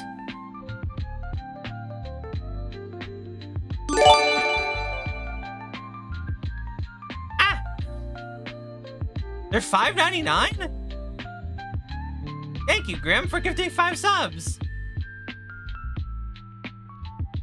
We're at a level 2 hype train. No, level 2 is complete. If level 2 is complete, are we at a... No, we're at a level 3 hype train. Okay. All right. So confused. I'm so confused. Twitch is confusing to me. I'm too dumb to know. $7.99 on mobile. Anger. Why is it more on mobile? Wait, what? Subs are... Huh? Subs cost more depending on where you put it? The App Store takes a cut. Oh my god.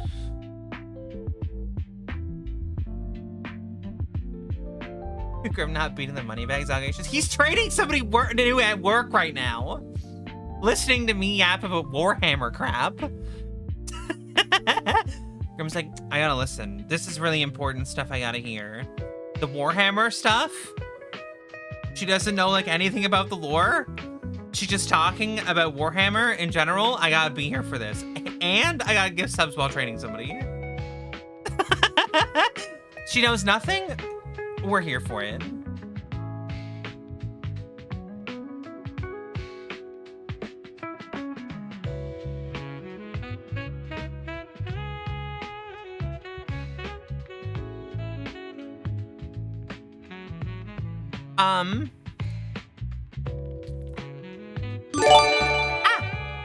Why is this so loud? Thank you for gifting 2 more subs. That puts you at that puts you at 9 of wait. How does that put you at 9 of 10? You've gifted 307. It puts you at 9. I'm so confused. Math is hard. And then you gifted a sub to Nightbot. I'm losing my mind. All right, Nightbot, start spamming the emotes.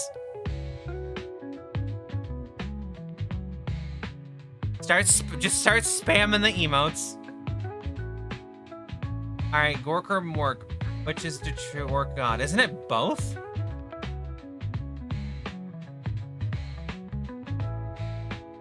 Don't they worship them both? I only know that Gazgul Thraka has 2 weapons, and one of them's Mork's Roar and Gork's something. One of them's his claw, and the other one's his machine gun arm.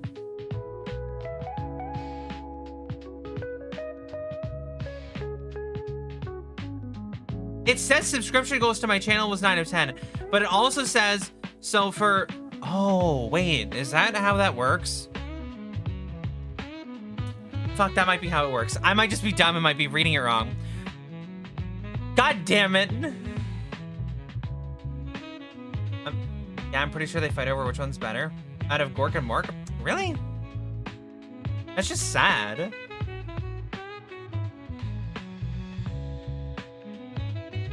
I like how easily I lost track of what I was talking about. The subs broke, then we got a bunch of subs. We're at a level 3 hype train, and I'm like, my brain shut off. I don't know how to function in life anymore. I'm broken. Shutting down.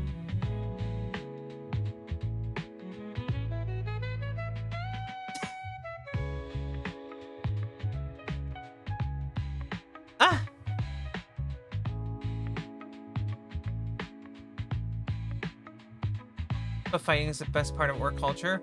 I mean, the best part or just the only part? Orcs will grow forever until they're hit hard enough. Then they stop forever. Yeah, Gork and Mork are both orc gods. One is brutal and cunning, and the other is cunning but brutal. Asking which one is which is a cause of many an orc religious ism. Interesting.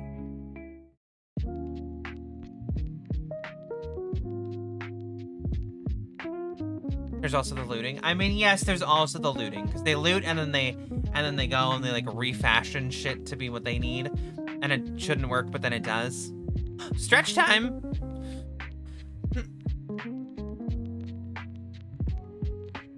The level 3 hype train has ended. Wait, let me open my emote. I got a fucking bear that waves and a hydrate. I got a bear that waves.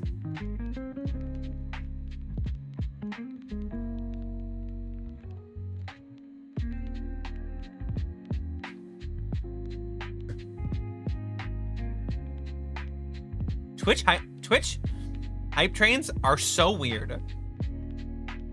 I get the idea.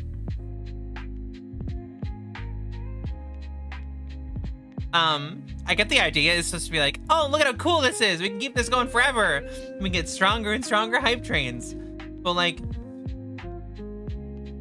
I don't know. I feel like that's just like, it's just kind of sad.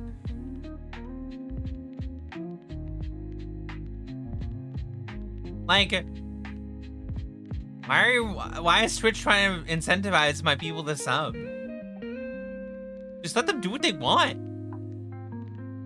Don't be like, let's get this hype train to 1 million. Wrong. Sub if you want. Just hang out if you want. Whatever.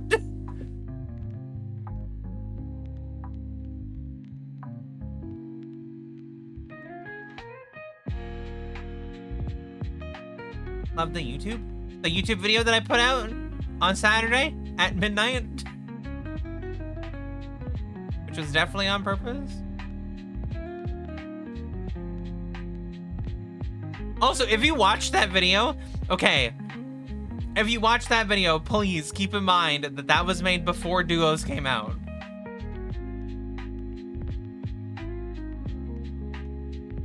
Oh, true. Twitch makes money off of it too. And Twitch does love money. I forgot that they're invested very slightly in my stream. They're like, oh, we made money off of you. Did I haven't talked about this. Twitch changed. So you know when Twitch used to have the times where they'd be like, oh, gifted subs or whatever are on sale. There used to be times where they would just do that. And the thing is when they would do that, they would take less. You as the creator would make the same, but they would take less. At a certain point, I think it was after the last time it was on sale, they changed it. So now I have the option to put my subs on sale a certain number of times with tokens or whatever, but then it comes out of what I make off of it. So they make the same amount, but I make less. Which, like, I guess I understand, but like, why are they making the same amount when they're just the platform and I'm the streamer? People are subbing to this specific stream for me and not for Twitch. I liked it before when they just took it out of their cut of it. But now they're being greedy. And they're making like me choose, which makes it easier for me to make like, hey, we're gonna have a big event. We're gonna have a fucking subathon or whatever. And we're gonna have subs on sale. Like, that's cool. That's cool that I could do that if I wanted. But it sucks that it comes out of my portion of it instead of them. It lets me schedule it when the time's convenient for me, but also is bad. If that makes sense. Twitch has done a lot of things. Twitch does a lot of things for the creators, but then does a lot of things that are like, but also fuck you. They're like, hey, we got this new stuff. We have like 2K streaming and we have this and we have that. And it's like, oh my God, that's so fucking cool. And then at the same time, they're also like, but fuck you because I hate you.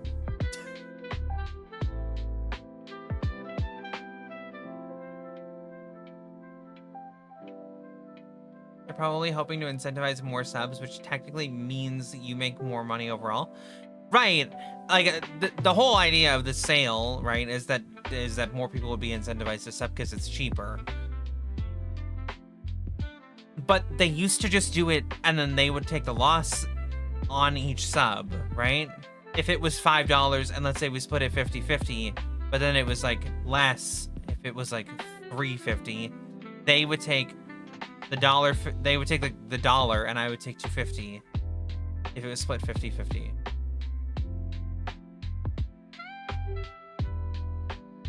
And they make more money overall, which is the real goal. I mean, Twitch's real goal is always to just make money. Because if Twitch's role was to help creators grow, right? If Twitch had a real goal that was to help creators grow and become bigger things, then they would literally advertise their streamers better. They would make growing on Twitch more of a priority than just having your channel be live. If that makes sense. Like, YouTube has the algorithm system where if you go to the homepage, stuff will be recommended to you based on what you view. Whereas Twitch is more like, here's big fucking streamers. Watch the big fucking streamer stream. Which I understand, but it doesn't help their platform grow. They're not being big streaming whatever because they're not incentivizing the growth. They're not like, hey, we should grow a bunch. Blink. Let's advertise this person and that person and this person to these people because they like that kind of stuff. Oh, like Panda Fate and Grim like to watch small VTubers? Let's fucking keep sending them small VTubers. No, Twitch would just see like that you watch somebody with the tag VTuber and just send you every single one of the popular VTubers that's streaming currently, and that's it. Like if I went to my homepage right now, I bet it's a nightmare. At least Twitch lets me ignore the streamers I don't care about. I mean, yes. Most of the time, so when I'm streaming or when I'm not streaming, I have my own Twitch channel open right now. Because it's part of the way I link chat in and everything. And it's a way that I keep an eye on things and keep an eye on like things are running properly. But that's normally the page I have open for Twitch. So I only know who's streaming out of either who they're recommending to me off of my own stream and my own people that I follow. So, like right now, if I look at it, it shows who I'm following, and then it's like, these are other live channels related to mine, which I don't understand because a bunch of these are not related to me at all. One of them is Ninja. I guess it's because one of my tags is English? I don't know. I don't know what we would share. But like,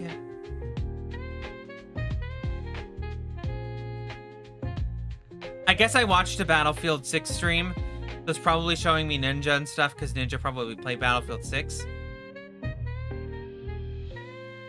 I've never watched Ninja. Maybe the waifu tag? Does Ninja use the waifu tag? I've never watched Ninja. I only know of Ninja from like passing experiences through other streamers. So I know that he's loud.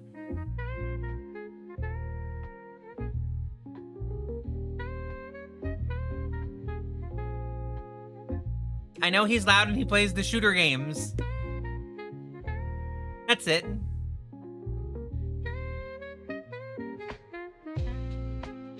Why did my eyes do that? Why did I blink like that? Am I a lizard?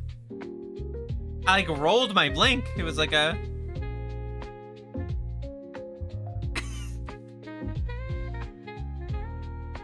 Lizard people are real. Actually, if we play Blood Bowl, lizard people will be real. Because, what the fuck are they called? What are the lizard people called in Warhammer Fantasy?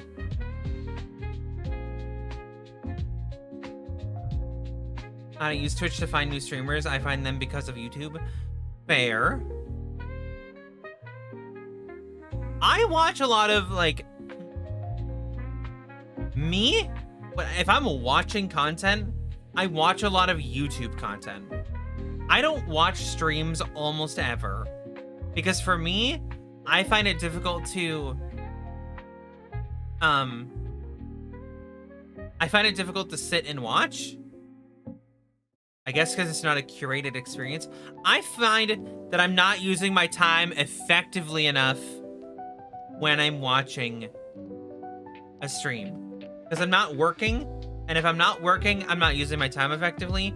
And sometimes working requires that I play a game and record it, which I do.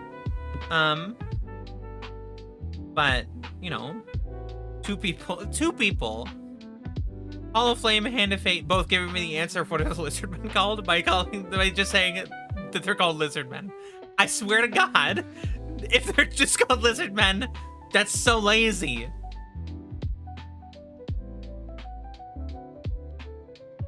Warhammer Fantasy Lizardmen. Bro, they are just called lizardmen.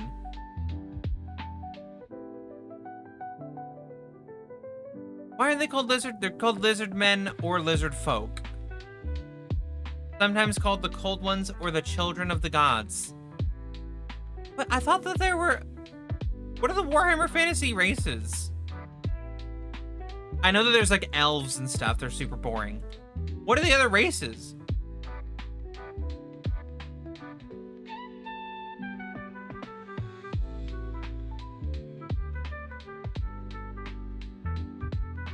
Right, like there's the Skaven, who are just rat people. They're just rat men. I love the fucking Skaven, by the way. I love that as a race because I think it's hilarious. They're just rat people that run around and poison other people. The Skaven, the dwarves, the Chaos dwarves, fucking... The cold ones cracking open a lizard with the boys. Bruh. Centaurs, chameleon skinks. What is a skink?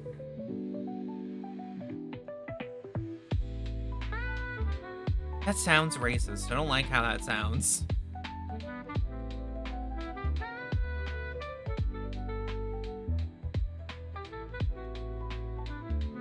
Okay, so the skinks are a core species of the lizardmen. So technically some of the lizardmen are called skinks. Which sounds racist. It sounds racist and don't like it. Aren't there just ghosts? Or is that the Tomb Kings? Goblins, gnomes, Noblar. What is a Noblar? Aren't there vampires? Yeah, there's vampires. There's an undead faction. Yeah, but there's also just vampires. What the fuck? One of my monitors just rebooted.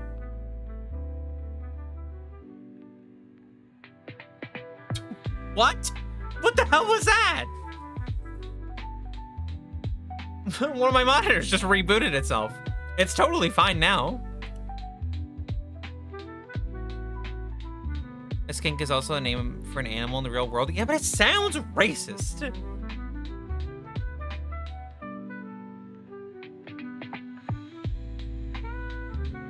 Since the defeat of the Von Karstein in the Vampire Wars, vampires have remained hidden from the eyes of man. Maybe the That's so funny. The Vampire Wars. The Tomb Kings are basically just Egyptian-themed skeletons.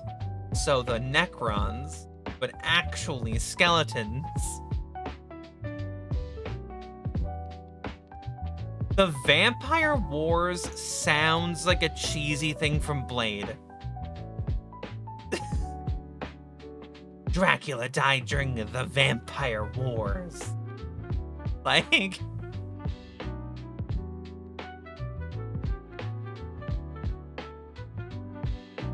I think skink is racist when it sounds so close to skank. I don't know. Skink to me just sounds racist. It sounds like a slur for their race.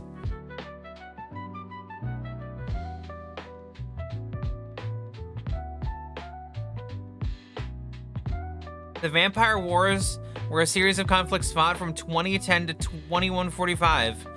Bruh, we're sitting in the Vampire Wars right now. The Vampire Wars.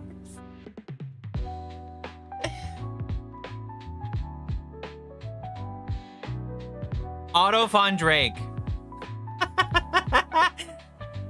Warhammer Fantasy sounds dumb as fuck.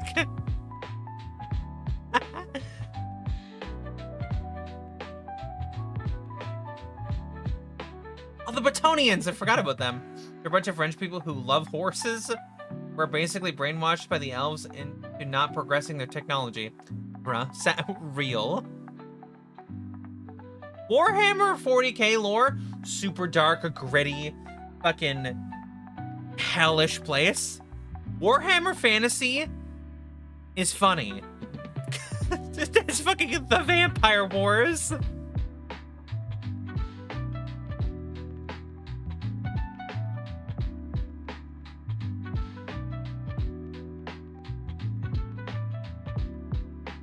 Where's T? Where's T? I want to see the Tomb Kings. The Sleepers. Category, the Tomb Kings.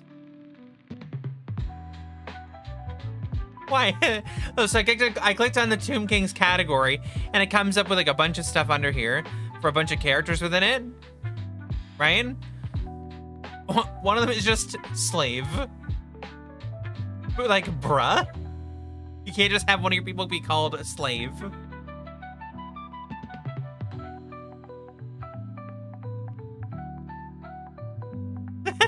A page on it, and then they have a page on it describing what a slave is. A slave is an individual of any intellectual mortal race who is forced to labor for or obey another under the threat of physical harm and is considered to be their legal property. Slavery is common in the institution of the known world, and has been found among numerous civilizations throughout history. Like, thank you for the description of slavery, Warhammer Fantasy.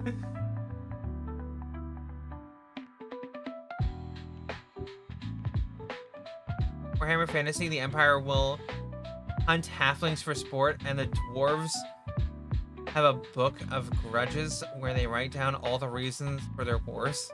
I mean, at least they keep track. It's just a history book about why they hate people.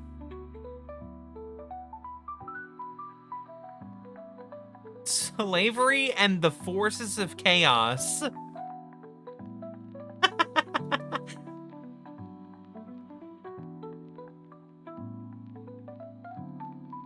Like, it's supposed to be, I think it's supposed to be like sad and dark or whatever, but it just sounds so dumb. Slavery and the Forces of Chaos. Like, really?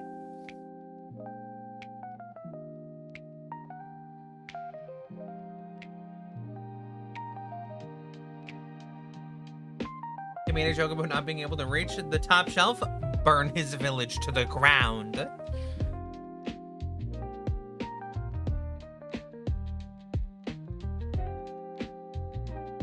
Why are there two different types of dragons on this list?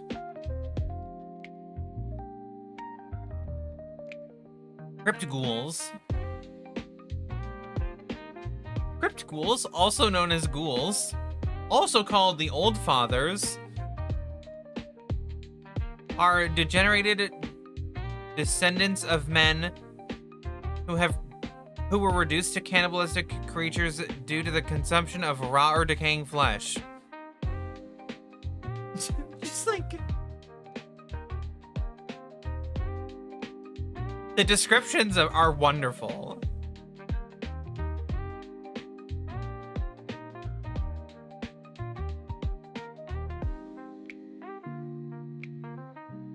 Oh, the Dark Elves are so edgy. They're so edgy. The Dark Elves, or the Druchi, as they call themselves in their own tongue, also known as the Nagarothi, or the Dark Ones, are one of the most ancient, powerful, and certainly most sadistic of the three major elven civilizations of the known world. You know you're a fucking joke when you call yourself the Nagarothi, which also means the Dark Ones.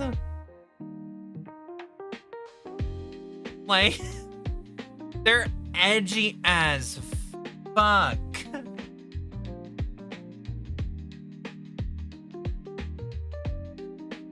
Have they been in any strange wars?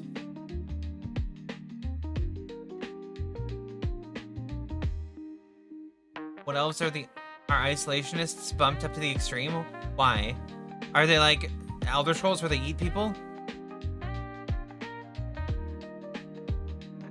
Bruh, the Dark Elves have an event called the Sundering. Rise of the Slayer?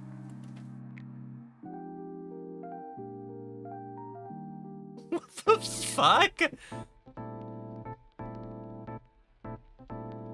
Despite the best efforts of Malekith's assassins to hasten his demise, Caradril reigned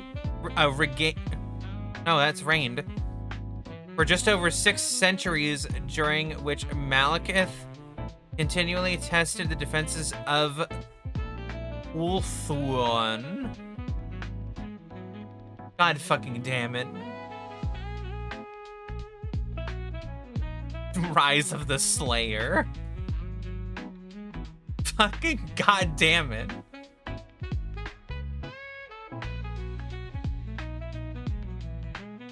This may be Warhammer. So Warhammer 40k is like cool, dark, crazy lore. Warhammer Fantasy, everything I read is fucking dumb and sounds way too like. It's like it's trying too hard to be cool. Rise of the Slayer and the Dark Ones sounds like it was written by a 14-year-old. I don't think the wood elves are cannibalistic, but they will kill people who wander into their forest and use their bodies to help the trees grow. I mean, yeah, why wouldn't you? The wood elves, also known as the Osrai in Altharin, the language of the elves, or the Fey folk of Athel-Loren by men, and sometimes known as the Wood Elf realms, when referring to the various forest kingdoms, are reclusive, secretive, and a highly isolationist subrace of elves that long ago voluntarily split off from the rest of their kin, preferring instead to live out their lives in nature's embrace beneath the enchanted forested canopies of the great woodland of Athel-Loren. However, other enclaves of wood elves are known to exist, such as the Eonir of Lorelorn Forest. Jesus fucking Christ. The Skaven lore is pure chaos, and I love it. They have no use for gold, but they still mine it just because it annoys other races. See, that sounds like my kind of lore right there. The Skaven seem to just be little shits, and I love it.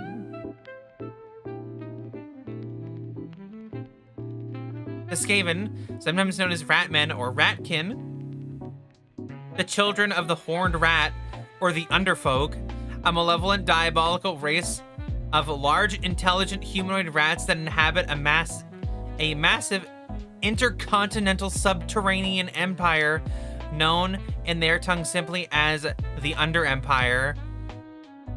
At the very heart of Skavendom lies the horrific underground city of Skavenblight in the southern old world. The Ratman's capital and the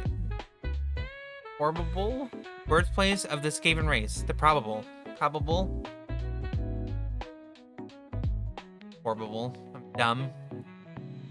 Skaven are between 4 and 6 feet tall. And they live to be 30. Skaven just die. Some of them live to be 60 plus years, but then they become something called a gray seer.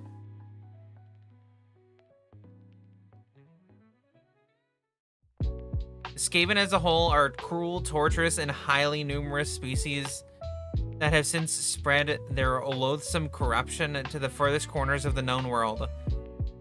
From deep below the earth, these scavengers have built a vast empire whose military power is and incomprehensible numbers have the potential to smother the human kingdoms of the old world in a seething tide of violence and anarchy.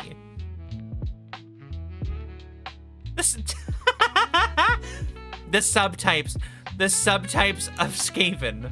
The Grey Seers, the Black Skaven, the Albinos, and the Breeders. Why is that a subrace? Or a subtype?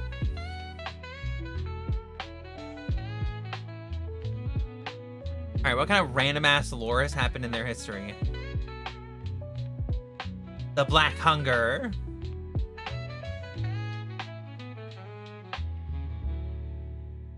Skaven have war beasts? Giant rats, rat ogres, giant scorpions, hell pit abominations, and brood horrors.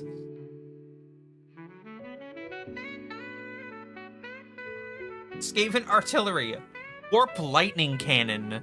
Jesus Christ.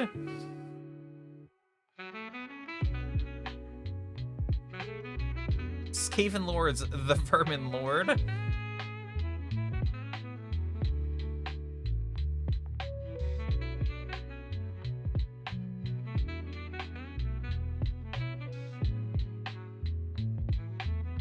I know in Total War Warhammer, the Skaven having 50% casualty rate is considered acceptable losses, even if the enemy only manages to kill 10% of them. Vermintide? I think Vermintide is literally about the Skaven overrunning the world and you have to kill them all. Like, I think it's like Darktide where you fight the Chaos infected people. I think the cultists. But it's literally just about killing Skaven.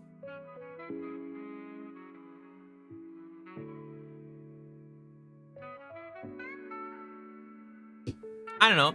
The Skaven are just little shits. That's what I'm hearing.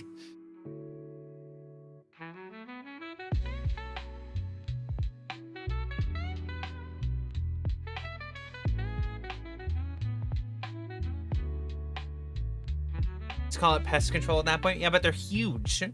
They're between 4 and 6 feet tall.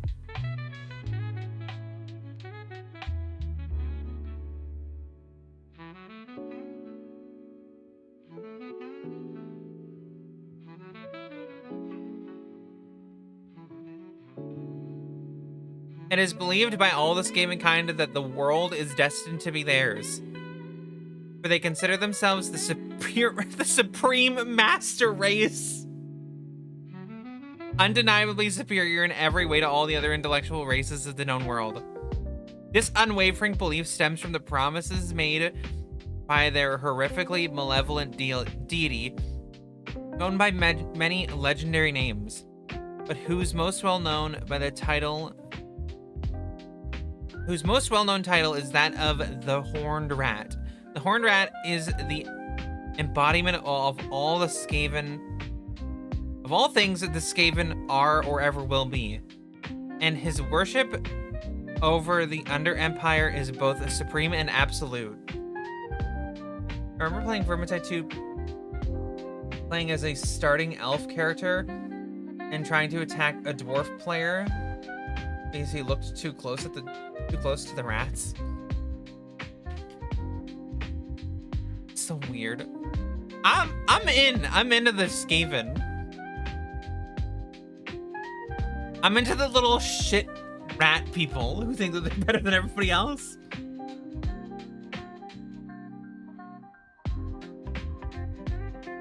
Do the dwarves live underground? Do they? They probably don't in Warhammer Fantasy. They probably live like above ground somewhere.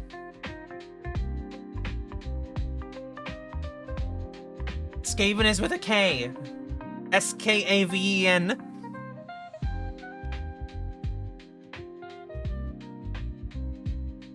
The dwarves, or the Dawi. Dawi. I'm so Dawi.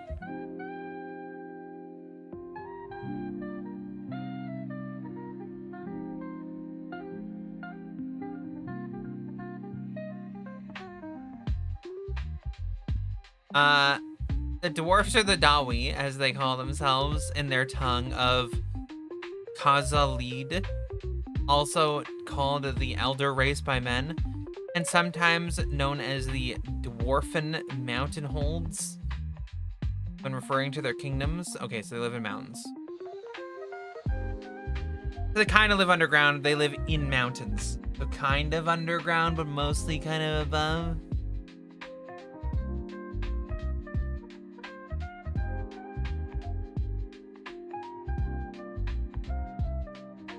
The dwarf people are known to be sturdy and strong, brilliant craftsmen and excellent warriors.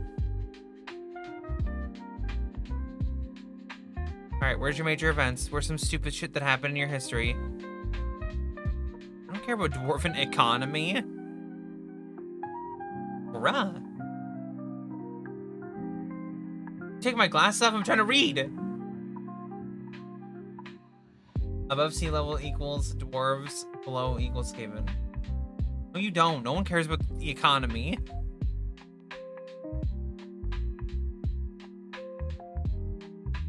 Notable dragons, and then it just lists the letters. Are there that many notable dragons? Oh, there are. Oh, there are. Flame Fang!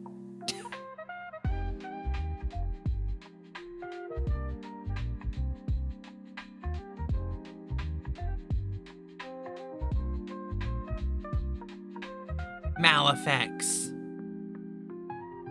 Oh, he's dead. Malefex died. Bruh.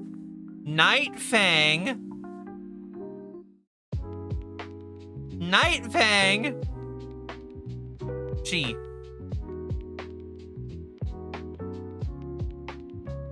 She.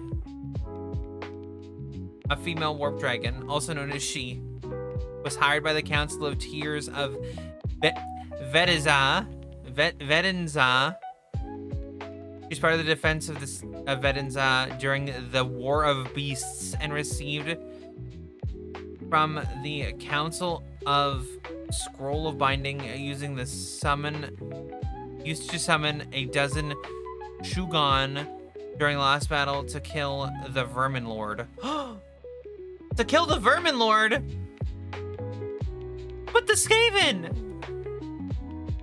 They need that guy.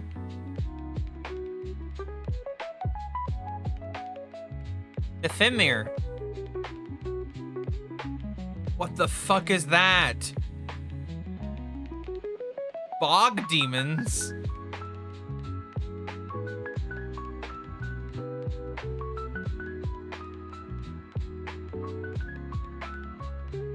Okay, so they've got goblins, they've got orcs, they've got ogres, and then they have greenskins.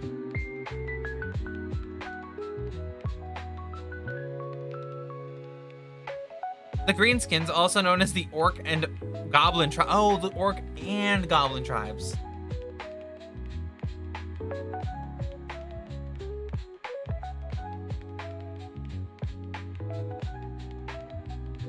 Bull centaur renders. Lizardmen, lakemen, mankind, menfish, minotaur, monkey warriors, ogre, pygmies, satyrs, Saurus. Are these dinosaurs? Holy shit, they are! The Saurus. The Saurus form one of the core species of the conglomerate lizardmen races. There's dinosaur people! They're not even just lizard men. These are dinosaur specific people.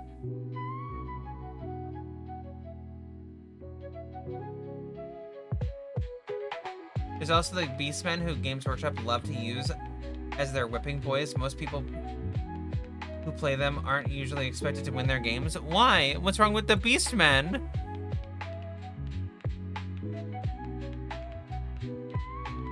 The Beastmen, sometimes known as the Beastmen Brayherds, the Beastkin, the Cloven Ones, the Horned Ones, the Beasts of Chaos, and the Children of Chaos, are a race of savage mutant humanoids that bear various traits of bestial appearance, such as cloved hooves, muscular human bodies, horned bestial heads, and primitive malign intelligence. Huh.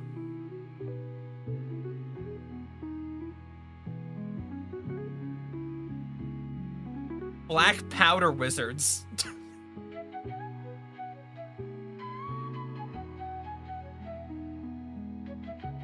The Beastmen are usually the lowest rate faction on the tabletop. Bruh. What are they, chaos demons?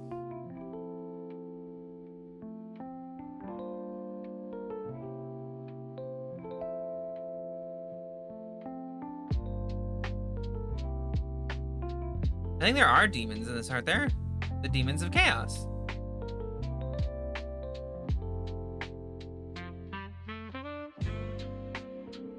The demons of chaos, also known as the chaos demons, the legion of chaos, the arch enemy, and the great beast, or simply demons, are malevolent, otherworldly entities born of the power of magic and composed entirely of magical energies that are corrupted by the deepest and darkest emotions of the mortal creatures.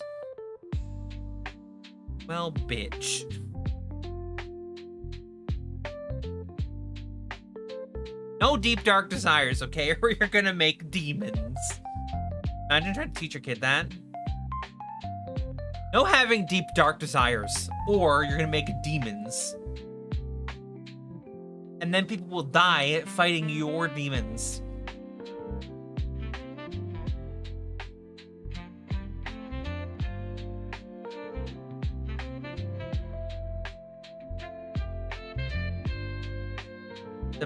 Are you saying that the Beastmen are generally chaos worshippers? Don't usually receive blessings of any of the chaos gods? No watching porn, little Timmy. You can't do that. You'll make demons.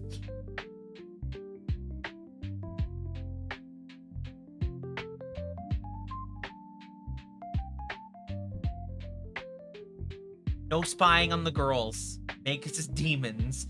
Not that it's bad to do it, because it's like a bad thing. Don't do it because it makes demons. Yeah, Beastmen don't get love from their gods. Bruh. Do other people get love from their gods? Do the humans, like, actually... See, like, unlike real life, God tends to do a lot of things in fantasy things. Like...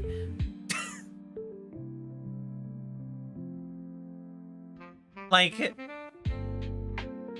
Warhammer in general, fantasy or 40k, like the chaos pray to their gods, and their gods sometimes just show up and are like, hey, what's going on?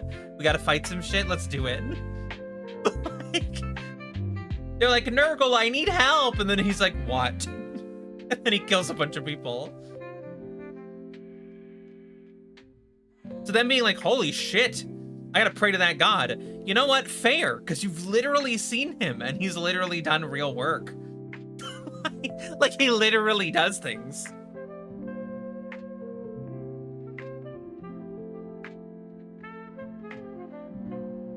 Like, fuck, we got God in real life. He doesn't do fucking anything.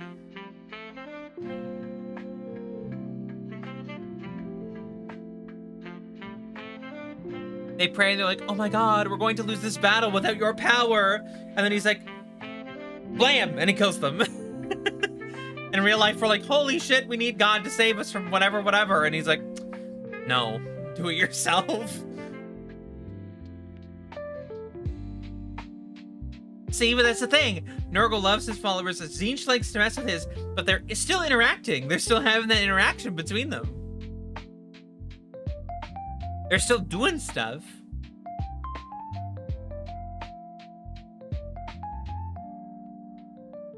Mankind, also called men. and sometimes humans, humanity, or humankind, and manlings.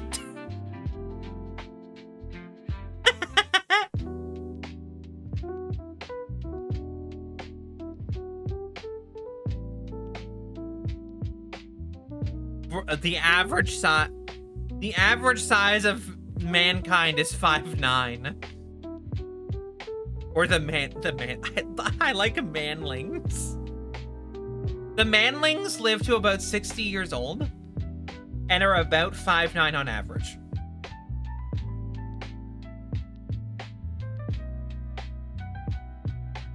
Fuck, that's funny. The manlings. The Bretonians.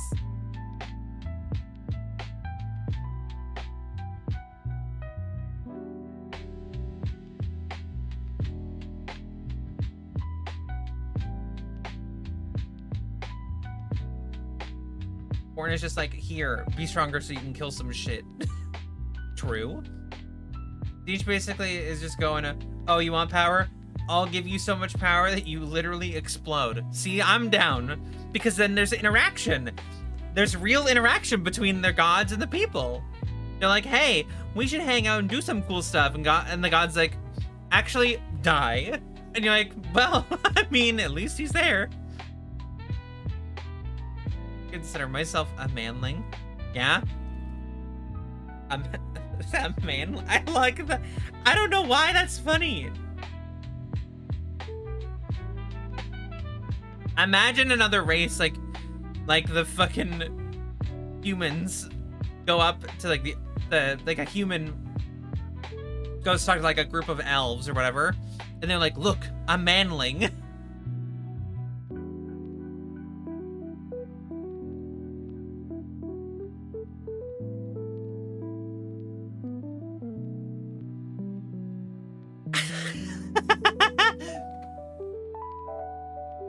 Bretonia, formerly the Kingdom of Bretonia, also known more prosaically as I read it as the land of cavalry, but it's the land of chivalry, is a highly martial human feudal kingdom of the old world that lies between the Grey Mountains and the Great Ocean. Is a highly martial humanling feudal kingdom. The manlings.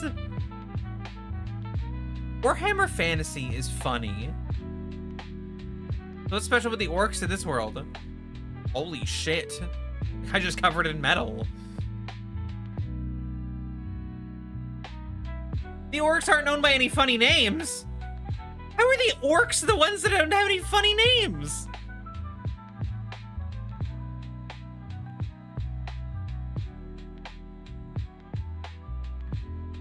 The Emperor in Warhammer Fantasy is Karl Franz. And he's just a guy who wields a literal warhammer and united the human empire. His name is Karl Franz.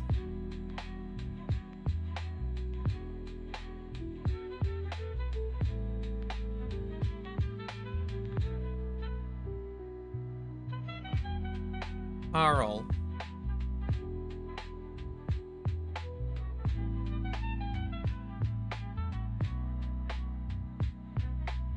Emperor Karl Franz I Pulswig Schlestein, bearer of the titles Protector of the Empire, Defier of the Dark, Sigmar's heir, Emperor of the South, Emperor himself, son of the Emperors, Elector Count of Reichland, Grand Prince of Reichland, Prince Altdorf, and Count of the Westmarch. Karl.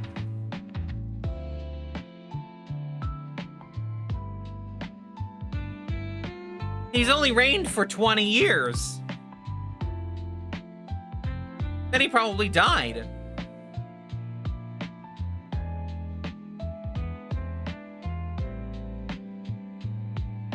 Early years, the massacre alongside the Weiss. Why are these German things? Doppelganger crisis. Turmoil. The vampire uprising. Where's the vampire wars?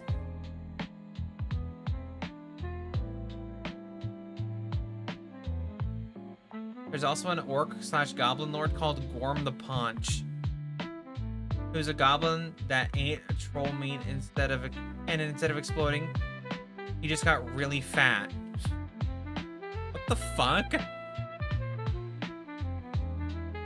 The rebirth of the God King Sigmar during the end times through the possession of Karl Franz's body. What in the actual fuck?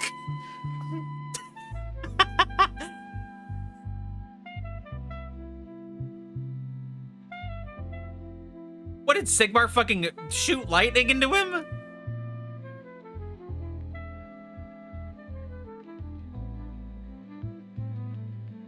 Sigmar, also called Sigmar Heldenhammer, meaning Hammer of the Goblins.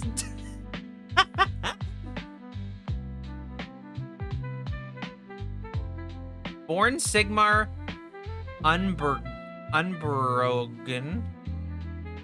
sometimes called the God King, and who reigned as the first Emperor of Man,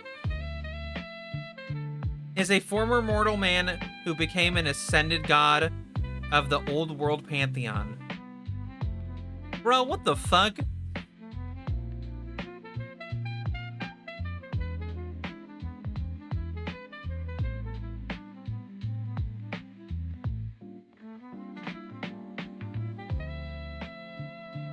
So wait, Karl Franz's reign ended when Sigmar took over his body and ran the kingdom for 2 years.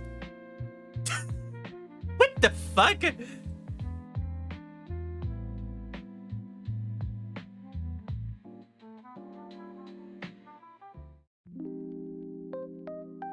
He reigned from -30 to 50. He reigned for 80 years, and then he was like, I'm not done ruling, and came back and reigned for 2 more years. Fucking over 500 years later. I'm sorry, over 20... a little under 2,500 years later. He came back and was like, I actually need to rule again.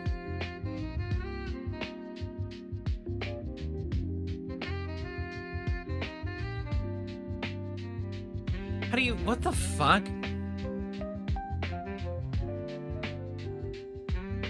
Hey, wait, so Karl Franz... who ruled after Karl Franz? Bro, you can't fucking...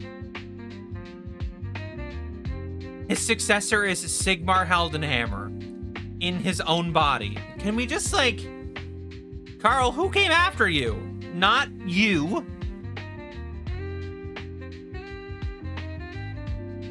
In Karl Franz's body as the incarnate of Azir. Who the fuck is Azir? I'm sorry, Azir.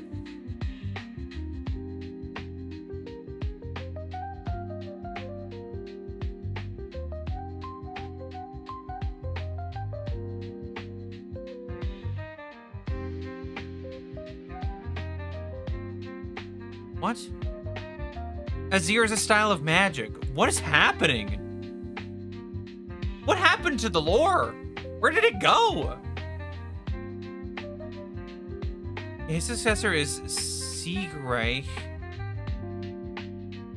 His successor is Hedreich. And this guy doesn't have a successor. Okay, but this guy was the 3rd Emperor of Man, reigning only to 100. Who's the current ruler? Who's the current ruler? Nobody really ruled the Empire after Karl. I think because the end times happened and the universe exploded thanks to chaos. Then we got a soft reboot, Warhammer Fantasy Age of Sigmar. Bro, what the fuck? What do you mean?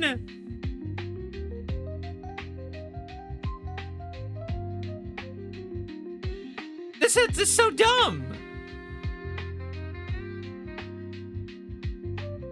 So the lore was going and going and going and going and going, And then they out of nowhere decided, we want to reboot this like the Marvel universe. So we'll just fucking say, some of it really happened and some of it didn't. We'll reboot it later. Fucking back we go.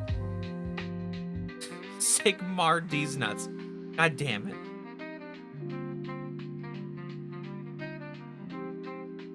Circling back to the Tomb Kings, they had all their kings get brought back from a necromancer, and there was a massive issue of who was going to rule, because all these kings are technically legitimate options, because they were all kings at one point prior. Well, I mean, would you not go with... So, my thought process on that would be you either pick the oldest or the youngest,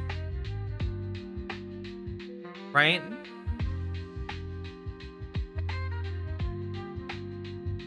Because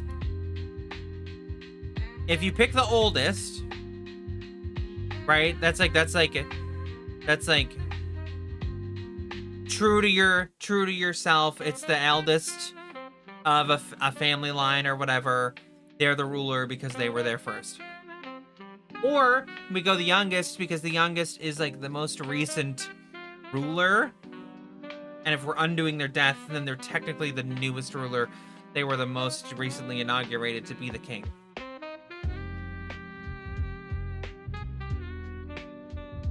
The Tomb Kings, also called the Tomb Kings of Hemry, and also known as the Priest Kings in their former, still mortal lives, are the undying rulers of Nahakara, an ancient civilization of men that formed a great and powerful empire that stood for 2,500 years before the birth of Sigmar. Jesus, that's a long time ago. The reboot was really soft as reboots go, considering a lot of major figures found another universe to settle with their surviving followers. So it is a continuation lore-wise, just different world. I'm so confused. So the end times happened and the world exploded, but then there's just universes where other people are? So the end times just really happened. We're just going to a different place. It's not even a reboot. We're just in a different universe.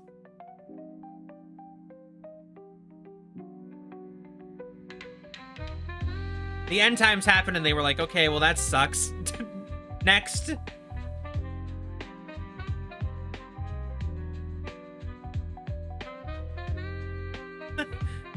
Oh no, the end times. Anyway, moving on.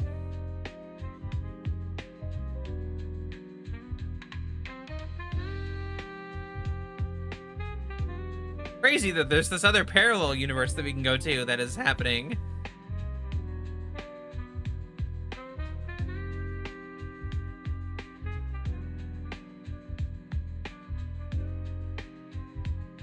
They just wanted to sell new minis without writing more lore.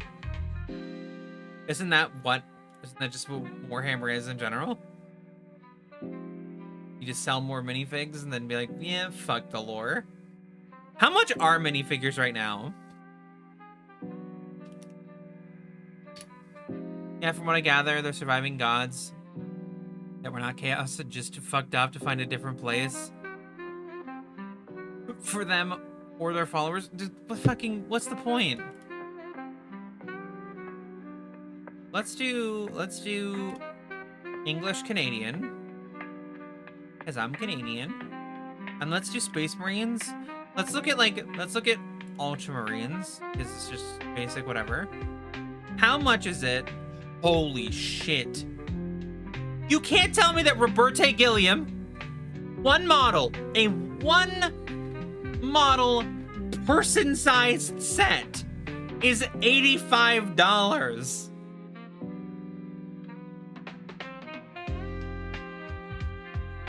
A Predator Annihilator is a tank that you can buy for $90.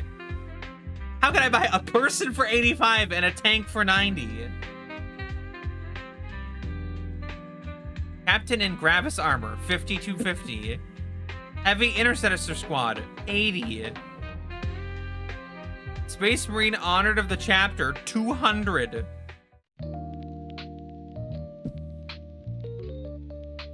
There was also an incident where the elves captured and imprisoned the Chaos God Slanesh to rescue elf souls from its belly. That's fucking awesome. What do you think the difference is between, like, okay, so a tactical squad, just a regular whatever tactical squad of Space Marines is $70. So what do you think, like, a fucking comparison to Warhammer Fantasy, like Age of Sigmar would be? Order. The Cities of Sigmar. That's a platoon, though. Bro, what the fuck are these prices?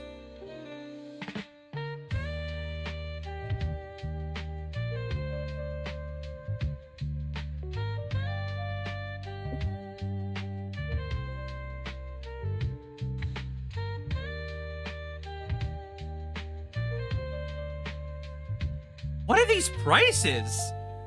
What the fuck is happening?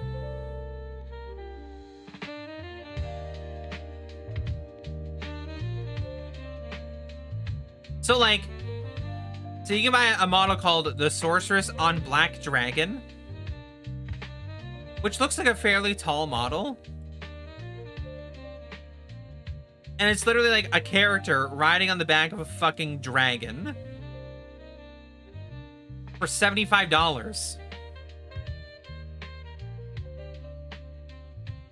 Or you can buy like a squad of guys for $52.50.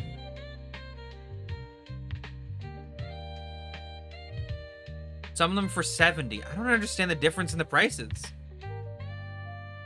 Black Riders for $55 or Free Guild Cavaliers for $80. What is that? What's the difference?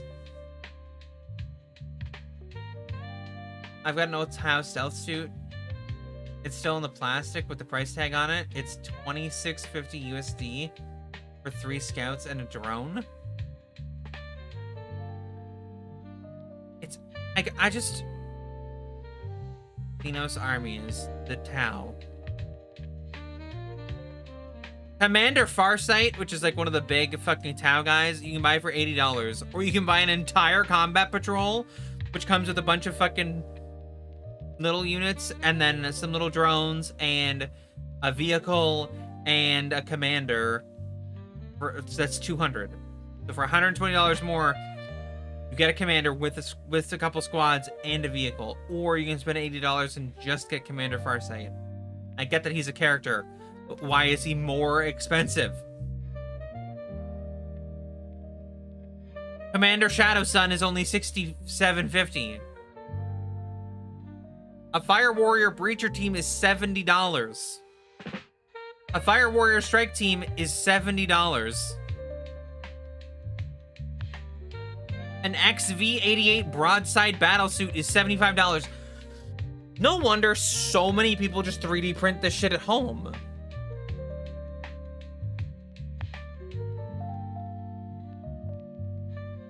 These are fairly okay plastic models, is what these are.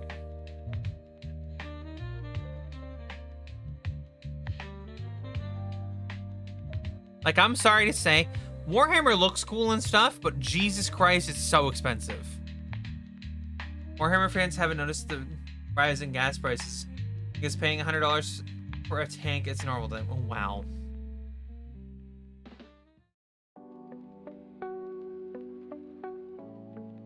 Also, like,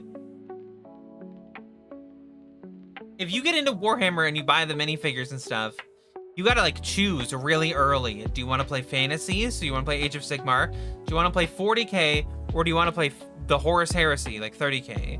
Because, like, the models are different in every single one.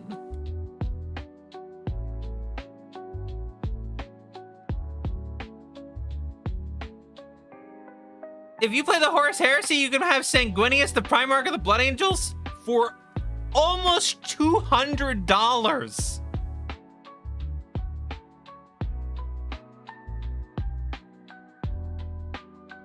It's one model.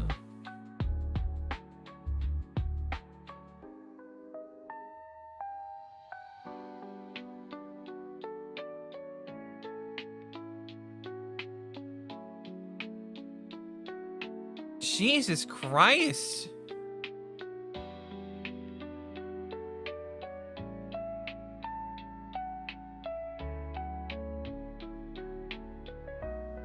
It's so expensive. A fucking Legion drop pod is $67.50.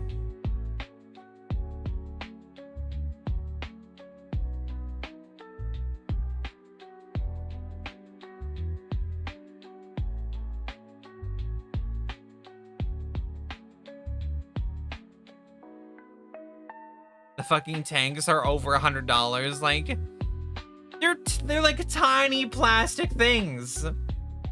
It's so expensive. Warhammer, chill the fuck out. Middle Earth.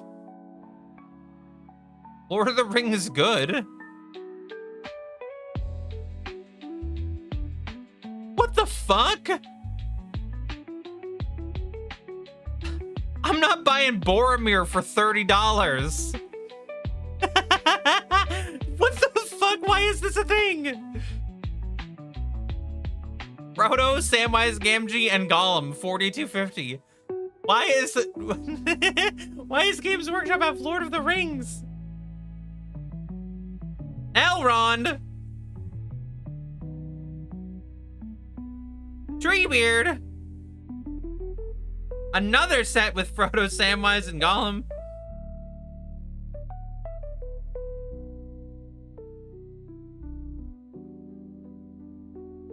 There was a joke about how the 40K show spent half their budget on minis. They probably did.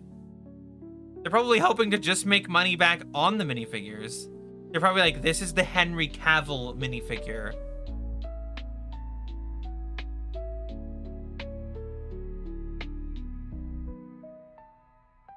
Yeah, Games Workshop just straight up has the rights to make Lord of the Rings figures. It does? Why? Rangers of Middle Earth. 1, 2, 3, 4, 5, 6, 7, 8, 9, 10, 11, 12, 13, 14, 15, 16, 17, 18, 19, 20, 24? Potentially 25. 24, 25 minifigures for $63 versus the fucking Warhammer 40K where you get like 5 guys for $80. Like, what? Gandalf the White and Peregrine Took.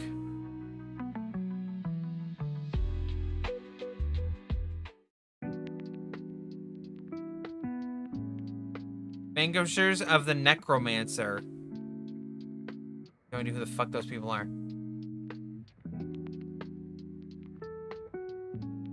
Can't wait to take a second mortgage on the house to buy minifigures. No fucking kidding. Farmer Maggot and Hounds. Who the fuck is Farmer Maggot? Hobbits of the Shire. Tom Bombadil and Goldberry. Hobbit Militia. What the fucking shit is happening? Aragorn from the Black Gate. Get 2 different versions of him for $55. If this was 40K, that $55 Aragorn models would be like $130. Because he's a character.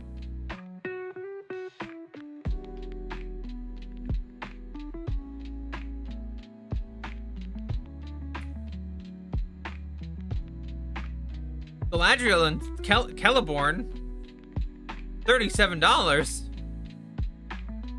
What? We should just get into the Lord of the Rings fucking tabletop, because it's so cheap. The Lords of Vortan, the Leagues of Votan. That's new. I thought they came out forever ago.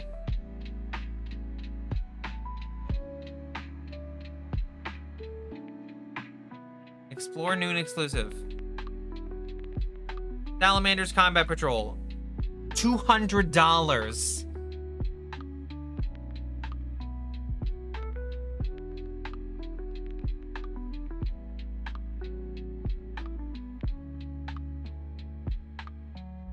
Did anyone else hear that mid-lawsuit with Pal World's developers?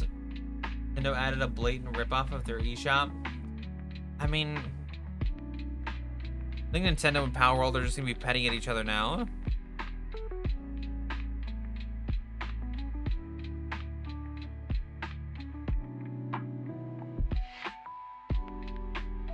I think that's just kind of the play. Be as petty as you can.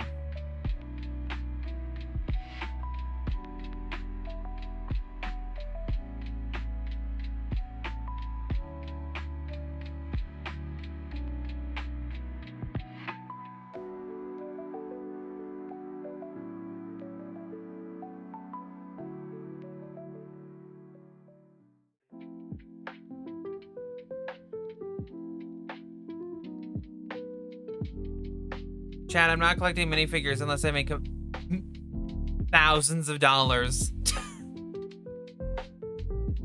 If I make thousands and thousands every paycheck, I'll collect minifigures. If we ever collect minifigures, we'll paint them on stream and we'll build them on stream. But I don't think that'll ever happen because Jesus Christ, are they expensive.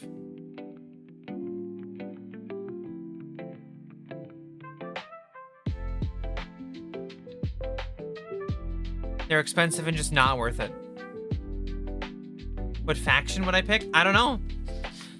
Because I'd have to really go through and pick, did I want a 40k faction? Did I want a fantasy faction? Did I want a random Lord of the Rings faction? Too expensive. I used to have minifigures when I worked in the military. Because, crazy thought, I made thousands of dollars every paycheck. So I had money to throw away.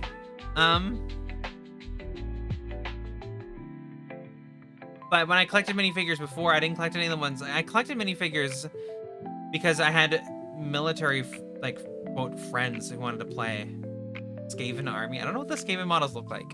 I think I just closed the website, but we can look. And by we, I mean I'm gonna look.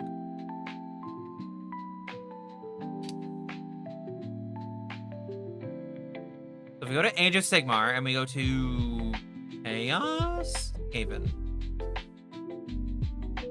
Do the Skaven have cool models? They do! The Death Master. What the fuck? The Vermin Lord Corruptor looks cool.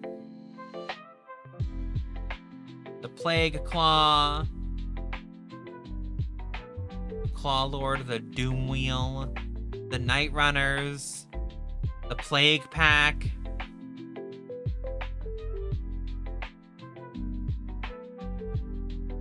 They have rattling gun. They have guns?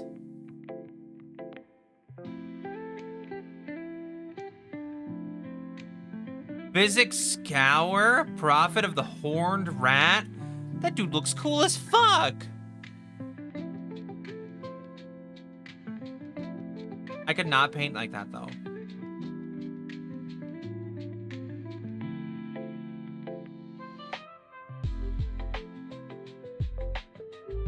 Doom Flayers, Master Molder, Plain Rats.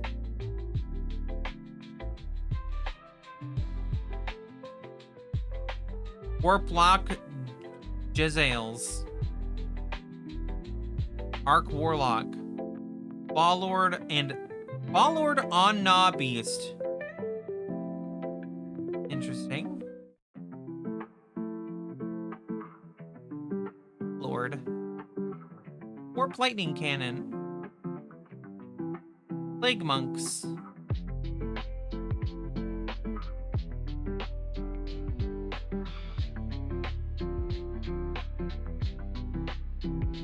Warlock Bombardier. Hell Pit Abomination. Cool. Spearhead Skaven, which is like a, I guess like a combat patrol.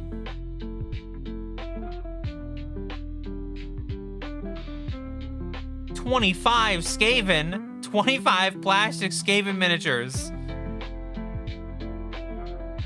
20 of which are clan rat. 20 of which are clan rats. 1 Grey Seer, 20 clan rats, 3 Storm Fiends, and a warp lightning cannon. Hurrah. Oh yeah, I can see it. Here we go. I mean, that's not bad, but it's too expensive. Warhammer's too expensive. Expensive. I'm too poor for that. I'm too poor to live.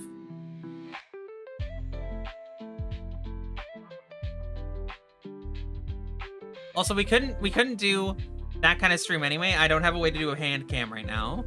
I'd have to figure that out. I'm gonna have my hands ready to paint my nails or something, make it look nice. The Fantasy Empire also has guns and mortars. Most are matchlock, but still. They have guns? Hurrah!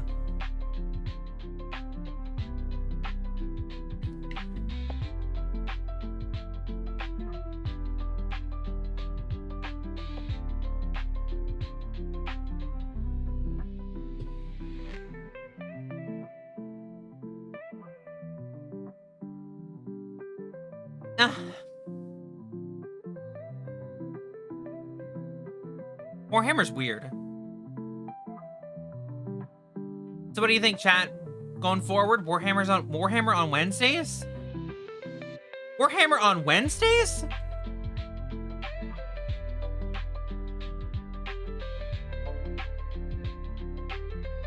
We'd have random Warhammer Wednesdays. We could watch lore videos. We could play the games. We could deep dive into stupid stuff. The Dwarf Empire, Vampire, and Skaven all have guns. Why do vampires have guns? The dwarves, I understand. The Skaven being weird and having guns? Sure. Empire, maybe getting guns from the dwarves? Sure. Why do the vampires have guns? They're vampires.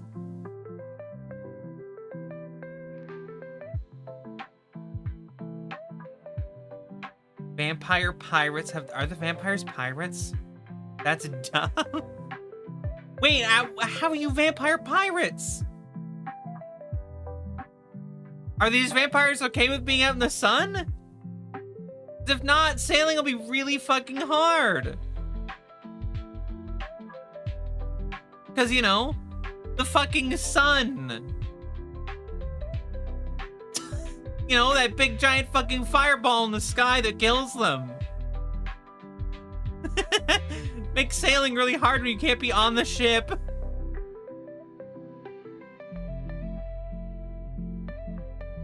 Everybody below deck for the next fucking 12 hours. The sun is coming up.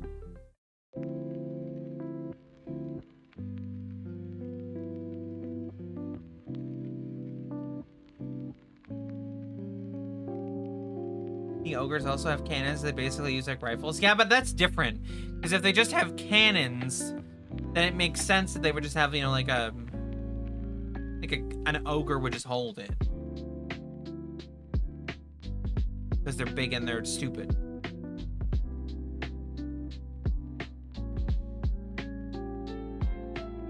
The vampires and the undead are often lumped together. That's so lame. You could have them be part of like a similar faction and have them like be able to work together and stuff. But vampires and like undead are different. It's like saying zombies and vampires are the same. They're not. They're different. Vampires don't look like they're like decaying corpses. And they like suck people's blood. They don't just bite them and eat their flesh. Bruh. You can't just be selling the vampire short. That's rude.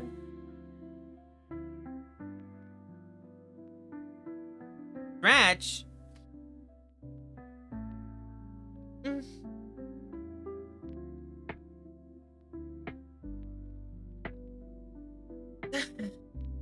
Big stretch. The vampires are the higher units, undead are the infantry. Rah! Vampire can be infantry?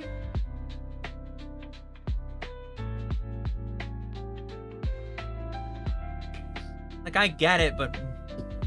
Bruh.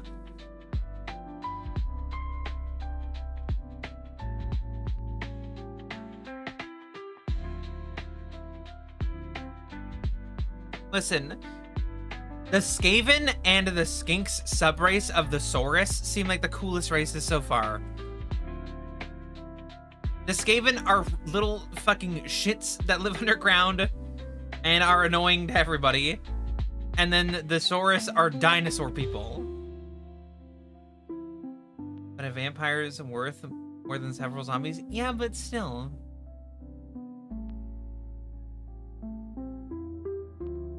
Vampires to me would be enticing because I like vampires, but the fact that the army is mostly undead would be like, ugh. Blech. No, thank you. But I don't even know. If I was to ever collect miniatures, I don't know if I would go for fantasy or if I would go for 40k.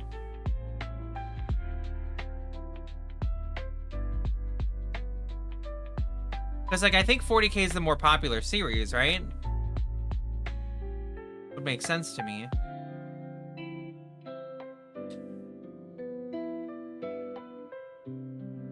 Whoa. Whoa. Whoa.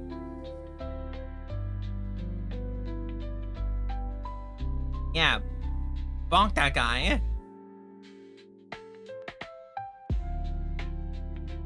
Bonk that guy.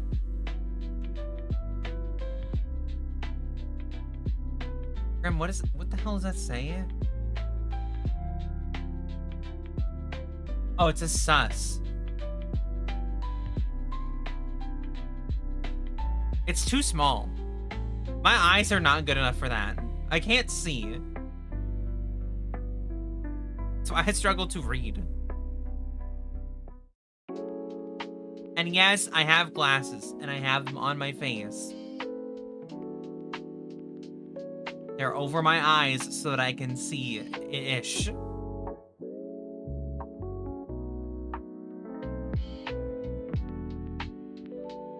Okay, well, somebody use the thing to take my glasses off, okay? There. See? My glasses.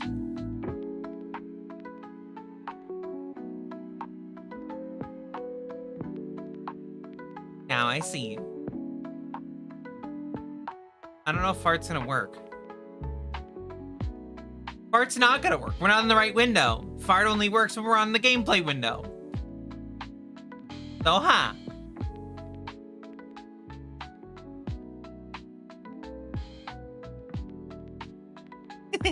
Robbed. Yep. You're robbed of your points. Yep, no more points for you. Yep. It was Donald Trump's fault. My points got tariffed. Yep. It's the tariff. Since I'm Canadian, there's a tariff on your points. So, like, sometimes you spend 1,000 for a fart and then nothing happens.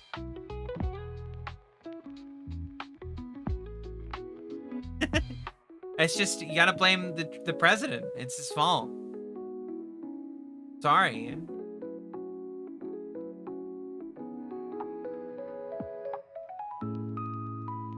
If the tariffs go up anymore, I'm gonna have to increase the cost of everything on the points. Because, like, it's just unaffordable at this point. Can't do it.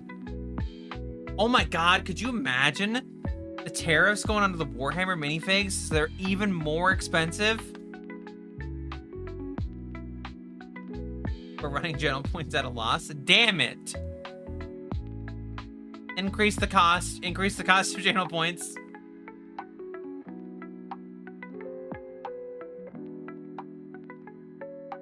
My people fart. What is this? The fucking Prince of Egypt?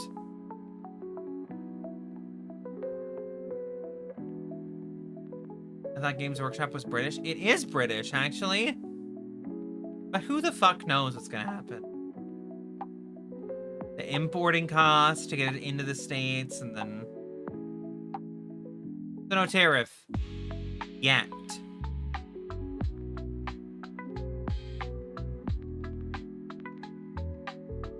No tariffs.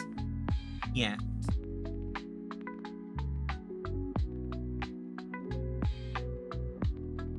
No, please. No, I'm sorry.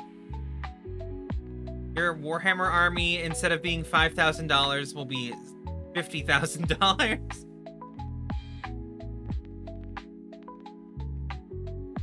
I couldn't imagine if the prices of those went up any higher. Armies are already so expensive. Like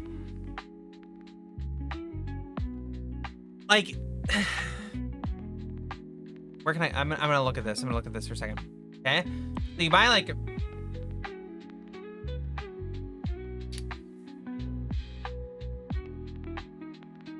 I'm looking something up just to see a comparison. Let's go for this, just to do like a super supreme quality. Oh wait, isn't this the low quality one? I don't remember the quality is and how you fucking judge this. What's the good ones? Chat, what are the good quality Gundam sets?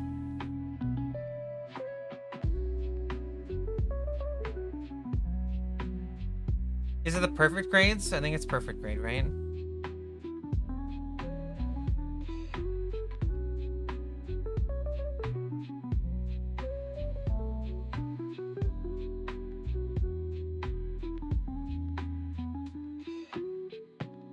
Okay, so I could buy. These are pre-painted.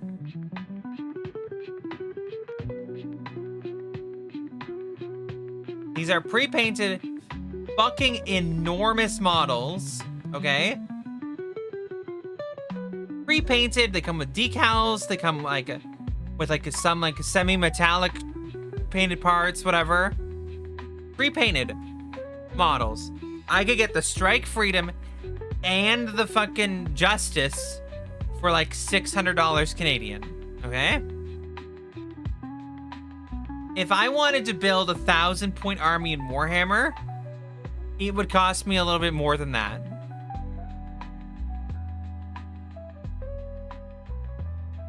For unpainted, unprimed, little gray plastic fucking shitty models, it would cost me more to get a 1,000-point army, which is a standard regular game. Or I could get the pre-painted, really well-designed, perfect grade Strike Freedom and the Justice.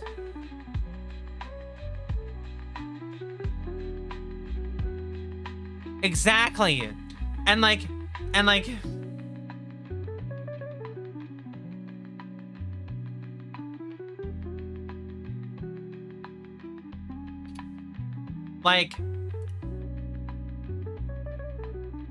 oh, did you want like Space Marines or whatever?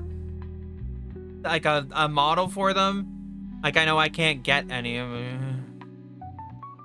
How many points are those Gundam frames worth? A lot. Because they technically be Warlord Titans.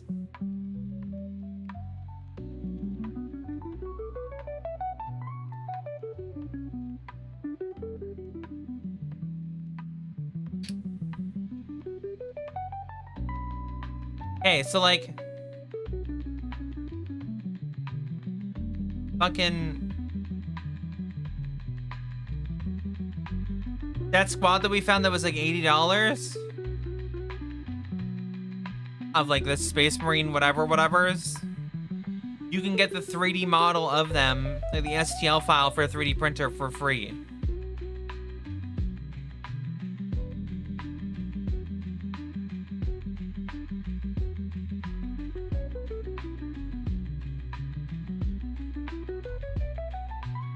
On this website, they're called, you know, something completely different, but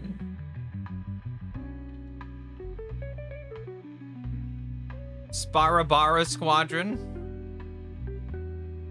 Is what they were called. But you can get those for free. So buy a 3D printer, get some fucking filament, do it yourself. How battlesuit equals Gundam. See, but that's different. So if we're talking about the perfect grades, a perfect grade is like a Warlord Titan. Whereas a Tab battlesuit is actually like a Gundam if they were scaled down.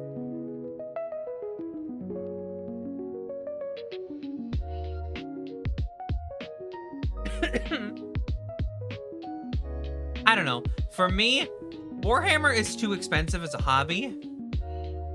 At least right now. It's so like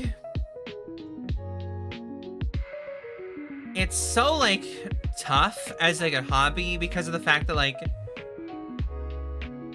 even if you just wanted to collect the minifigures and paint them and build them or whatever, they're so expensive. Also, the army prices aren't including the cost of paint, right? Or the cost of the primer. And that's if you want to use specific Games Workshop stuff, it's expensive as fuck. This is maybe like the 4th time today I've gone to the Games Workshop website to look at things. They're gonna be like, "Oh, did you want to buy our stuff?" And I'd be like, "No, your stuff's expensive as shit." Yeah, a singular paint from Games Workshop. That's me on the British pricing. A singular paint. A singular little paint tub is $9.40. One.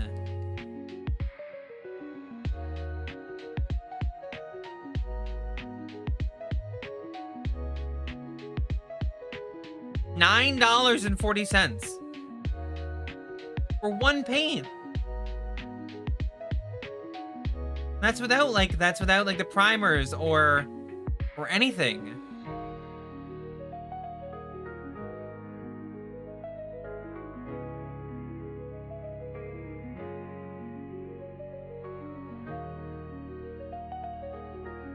Did you want to buy something? No, just streaming.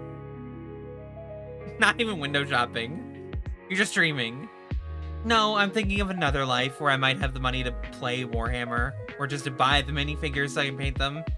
Like, there are minifigures that I would love to have to paint just to build them and paint them. Like, not to have an army or whatever, just to have the specific minifigure. Like Saint Celestine, really cool model, would love to have and paint that. Sanguinius' model looks really cool. I'd love to have and paint that. But like, do I want to spend hundreds of dollars to do it? Not really. Like, that's not exactly my... Like, I'm not like, oh my god, that sounds like such a cool idea. I should do that. Like, I'm sorry. Unfortunately, no. Unfortunately, no.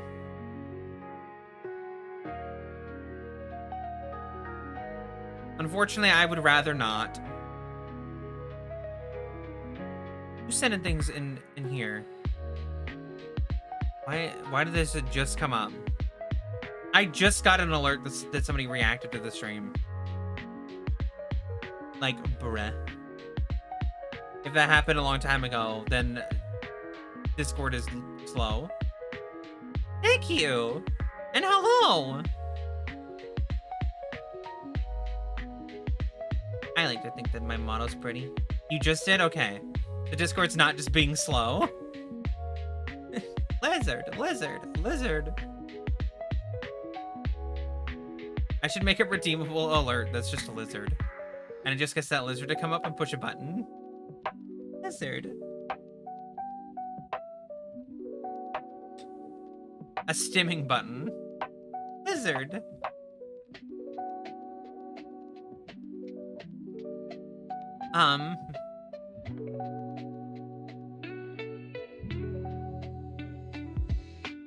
That lives in my head like rent-free, like all the time. Sometimes when my brain is trying to like shut off, I just like fucking, like, I just have that thought with the lizard. Lizard, lizard, lizard, lizard, lizard. My brain is just like, here you go. Lizard. Teehee. Am funny. Like... No, don't bring up the Blizzard one. Don't bring up the Blizzard one. It's funny, but fucking damn it, the controversy. We can't talk about the pirate software everything. Sure, I'm sure chat knows enough. If you don't, you can look into it because it's kind of funny. But Jesus Christ.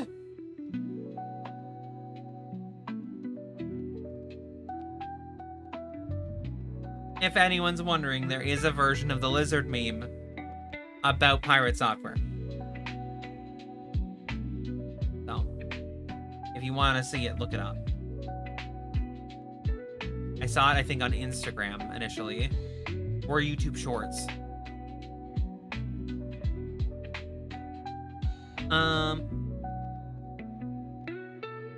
We have jumped topics a lot. A lot. We've been all over the place today.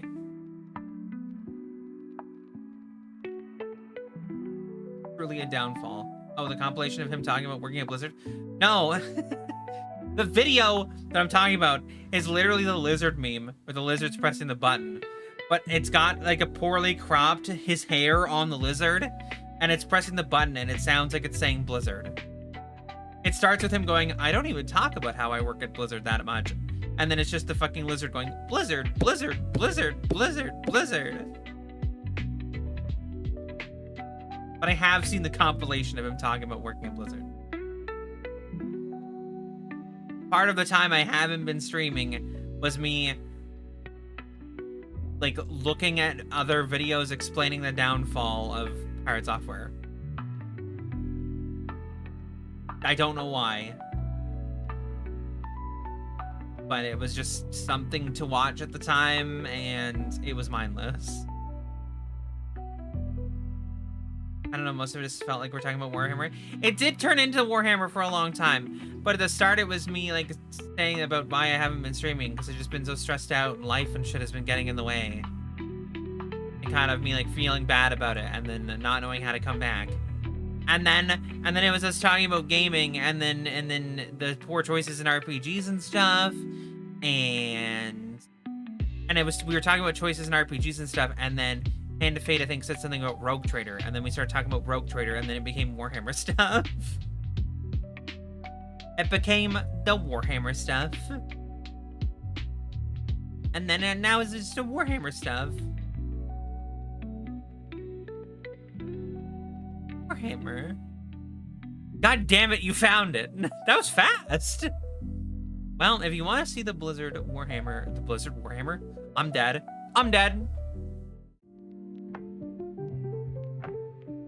I'm alive again. The fucking pirate software Blizzard meme. It's there in the memes channel of the Discord.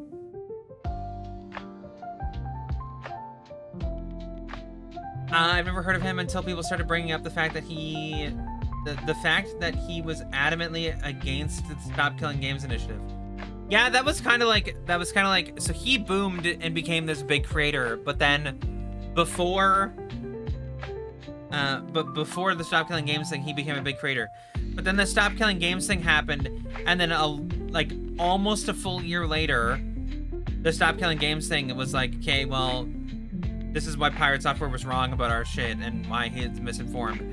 And then a whole bunch of other people, like Moist Critical and stuff, jumped on it and were like, blah blah blah blah blah blah blah blah blah blah blah blah blah blah blah blah blah blah about pirate software being an idiot. And then everyone jumped on it, and then it became a huge controversy against pirate software, and then everybody learned about him. And there was other controversies that happened with him, but that was more minor stuff. One of them was like with the hardcore WoW thing and whatever.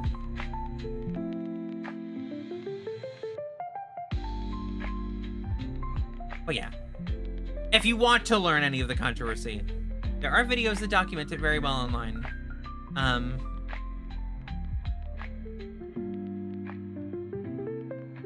And I quote, eat My whole ass.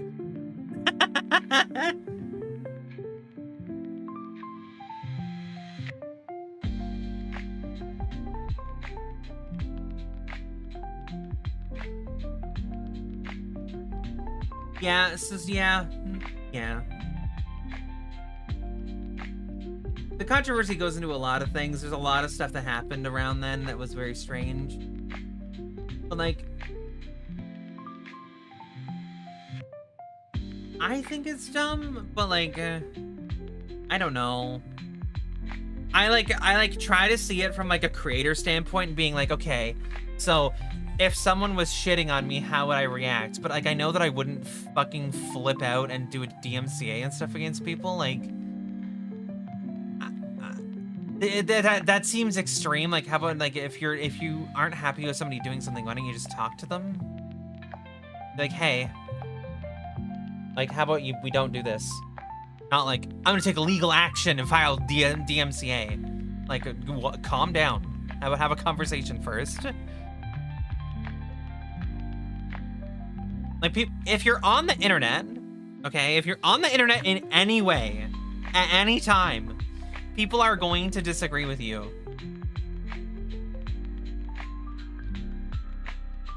There's gonna be a point where if you're on the internet, people aren't gonna like you. There's going to be people who don't like you.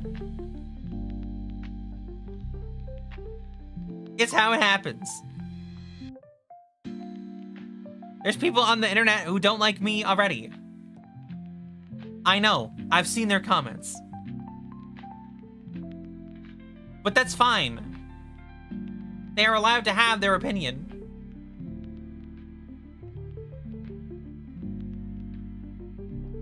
But if somebody did something against me in some way, I would just talk to them. Be like, hey, could we not do that? Thanks. But, like, if it's gonna be like a drama video and they're gonna try to spark some kind of drama about me, I'm not gonna, like, strike their video or something. That's their problem. They want to be dramatic or whatever, be dramatic. You want to spark some controversy with me somehow? Do it. I don't... whatever.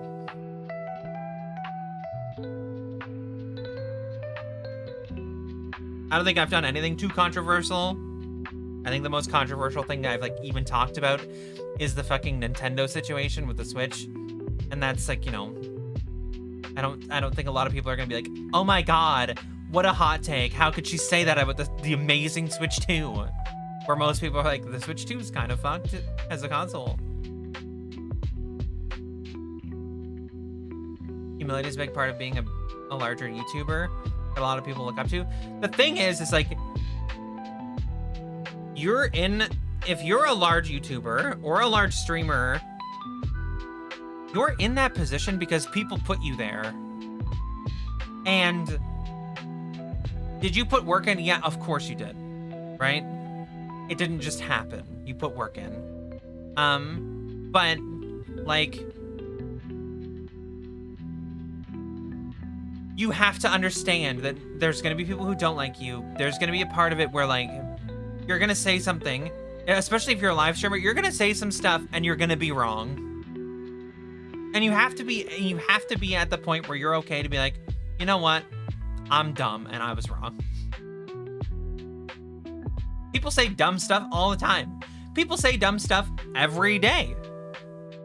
And if you stream most days, you're gonna say some dumb shit on stream. People are gonna be like, look at that dumb shit they said.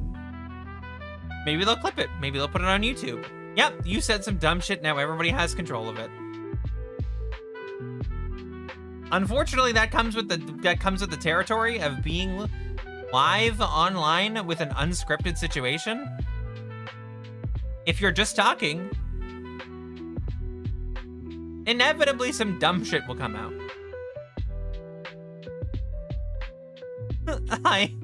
I'm sorry. I don't know a creator online to this day that I have seen who has never said any dumb shit. Everyone has done it. You can control the quality of the dumb shit you say, sort of. But everyone's gonna say some dumb shit. I say some dumb shit at least once a stream. At least be willing to laugh at your honest mistake. Exactly. You should be, as a creator online, as a creator on like Twitch and on YouTube especially, laughing at your own mistakes should be a part of who you are. Being able to laugh at yourself has to be a huge part of what you do. If you do some dumb shit, it's gotta be funny as fuck. For you and everybody else. It's funny. Yeah, is it somewhat embarrassing if you say something like extra dumb? Sure. But you gotta be able to take that moment and be like, God damn it, I sound like an idiot, and then laugh at it.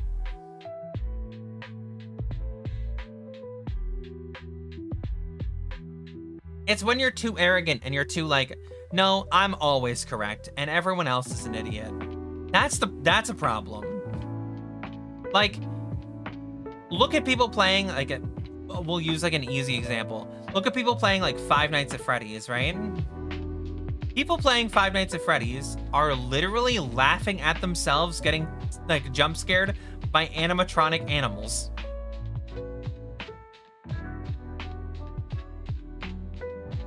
You're laughing at yourself being an idiot. Then you get the larger creators that end up committing some crimes. Minecraft YouTubers looking at you. I mean, there are a lot of large creators, and there's probably a lot of small creators that have committed crimes. I think there's just a lot of people who have committed crimes that just have gotten away with it. And that's kind of sad, but it's the honest truth. It's when it comes out into the public eye and everyone's like, oh my God, I can't believe that person did that. Especially a YouTube creator, if they're not streaming, you're watching a tailor-made version of that person that they want you to see. They cut their stuff down to be exactly what you want, like what they want you to see. They're not just putting like, they're not just like flat out putting like what's happening on their video. They're gonna cut stuff out that's not like important or stuff that they want you to see. That's why live streaming gets you more of like a window into the person. I went away to shower for like 20 minutes. What did I miss? A lot, apparently. We talked about pirate software for a while, and now we're talking about people being criminals. You know, a natural line. We naturally went down the line to people being criminals from pirate software. But no, if you're gonna be a creator, if you're going to be a content creator on the internet, your audience is the most important thing, you know? Like, it's... You have to have the humility to just be the creator. And just be able to laugh at yourself and be dumb.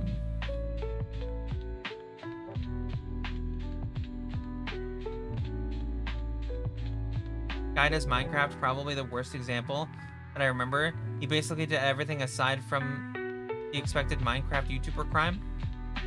Huh. I don't know Minecraft YouTubers. I also don't know Minecraft that well. Don't play it. I don't watch it.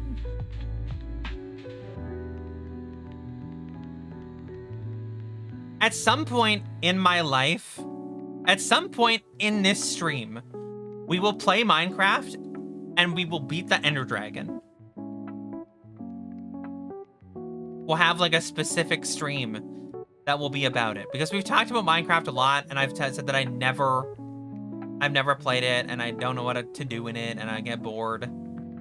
At some point in this stream's history, we will play Minecraft, and I will beat the Ender Dragon, and that will be our goal. We'll do the Minecrafting. Whatever the fuck that means.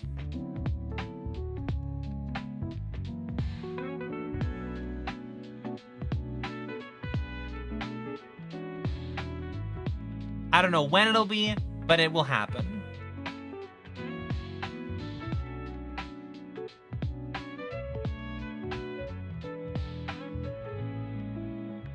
We've already got Warhammer Wednesdays knocked out, so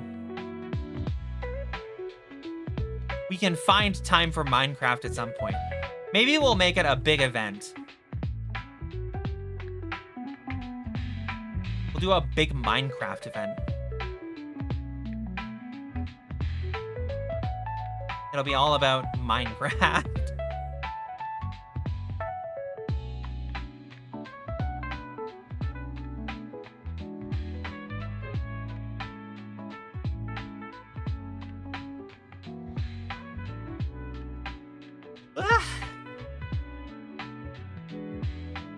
A subathon. At some point, we'll do a Minecraft subathon then. Sure.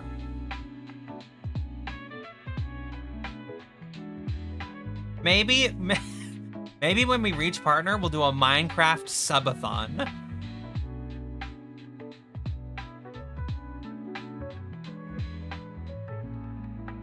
Minecraft is a good baseline for modding. How many other games are you able to integrate Pokemon, Magic, space travel, and everything fits into the formula? I mean, that's fair. It's mostly because Minecraft's mostly a blank canvas. You can just put whatever you want on it. But yeah, if and whenever we reach partner, we'll do a Minecraft subathon where we go after the Ender Dragon. Sound fair?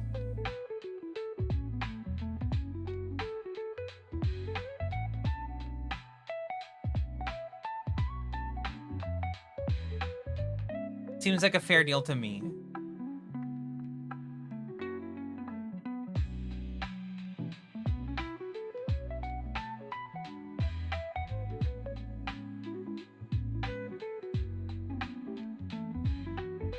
The timer's will go burr. Will it?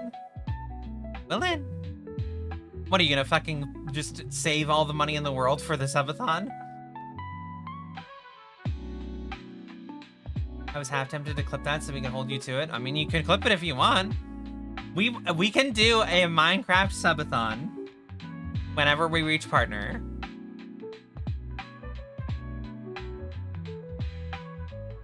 Clip it. Keep it. Hold it against me. If it's what people want, we will do a Minecraft subathon.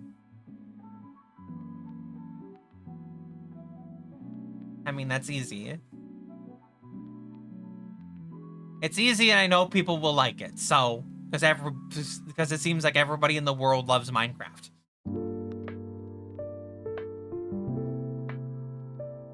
I'll also do minimal research. I'll just be dumb. We'll be dumb and play Minecraft. Everyone will be like, how do you not know these things? And I'll be like, I don't play Minecraft. Because I don't play Minecraft, okay? I'm not a Minecrafter.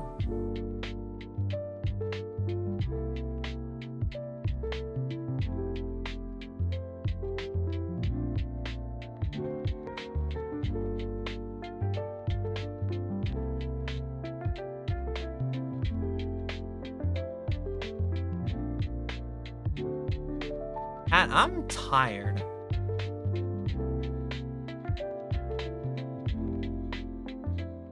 How do I crouch? What's for food?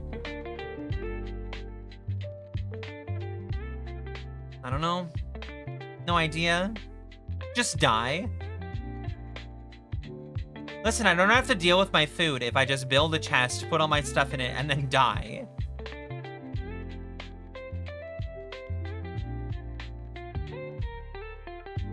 Then I just respawn with full food, and I don't have to worry about eating.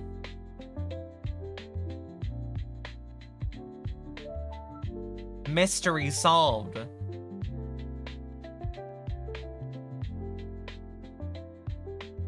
Only research you're allowed to do is the South Park episode where they had all the adults get into Minecraft.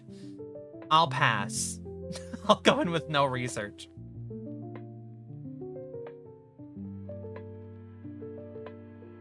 I'll pass on the South Park episode about Minecraft.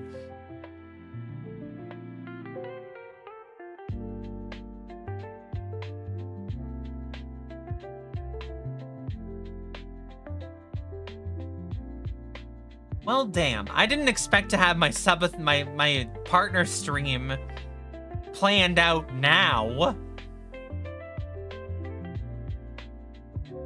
Now it's all planned out. Now I know what I'm doing. We're playing Minecraft. Oh, when did you plan it that you were gonna be playing Minecraft? You know, back when I had less than 200 followers. I was like, we'll play Minecraft if we make it here. An idiot.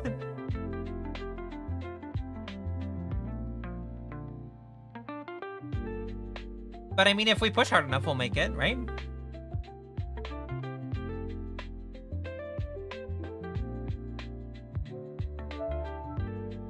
Albumon is really good if you like Pokemon. I've heard. But I don't know what the goal would be. What? Catch every Pokemon? Catch every Cobblemon? I mean, if we do a subathon and we beat the challenge of Minecraft, I guess we also have to continue playing Minecraft, so we have to do other things. Like Cobblemon could be an option. God, I'm like terrified of a subathon. Gotta stream for hours and hours and hours and hours and hours and hours and hours on end. I get tired after streaming for like fucking 3 hours. I gotta keep going from that. Palmon is like if Pixelmon was better integrated into the base game. Interesting.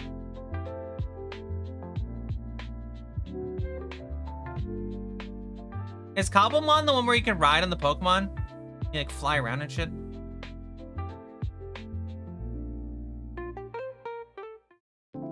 Because that seems kind of cool.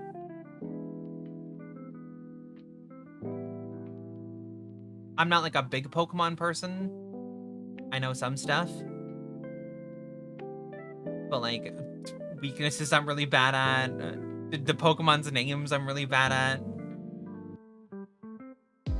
I could do like Gen 1, Gen 2.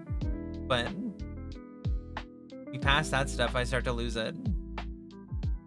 People be like, what is this Pokemon? I'd be like, that's, I don't know. Especially the new ones.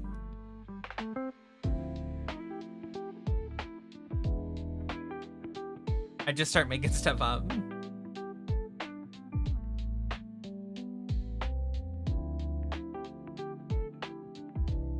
I don't know if you can ride Cobblemon, but in Pixelmon you can. Cobblemon is actually using Minecraft's art style.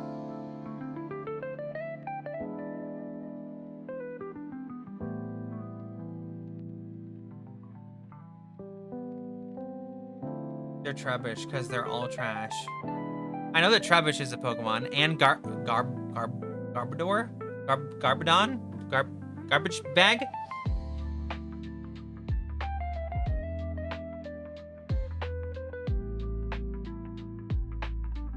You should know that you can kill 2 birds with 1 stone, hence Pokemon weaknesses.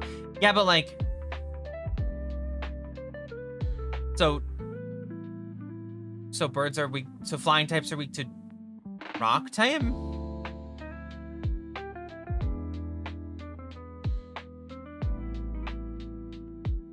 Like, I know dragon's weak to dragon. Right? Are dragons good against dragons? Fuck, I don't know. I know that fairies are weak to steel type because iron is known to hurt fairies.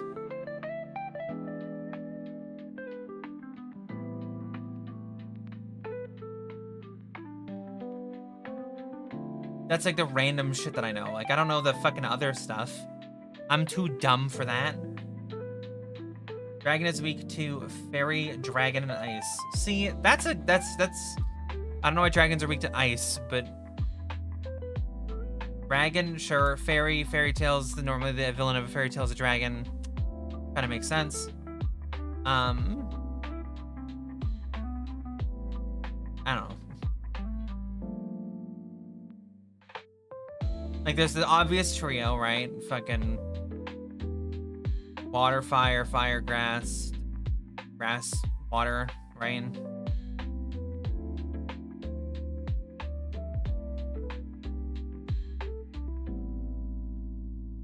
Cold-blooded creatures, probably, but they breathe fire.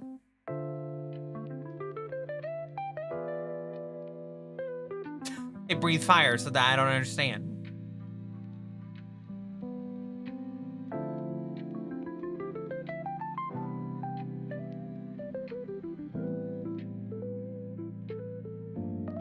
I mean, technically, I don't understand that on I don't understand it on multiple things. Like,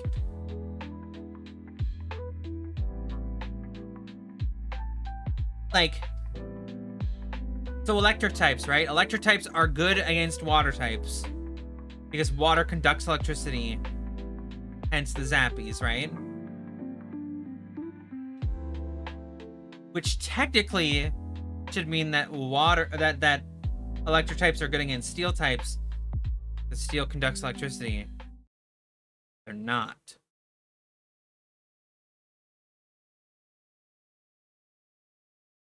They're using the same logic, but in the opposite ways.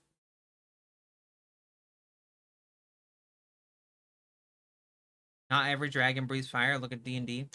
D&D is dumb. D&D. Have you ever looked at Dungeons and Dragons as a game?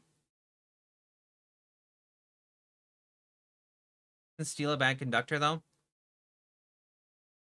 Need a gold type? Or silver? Or copper?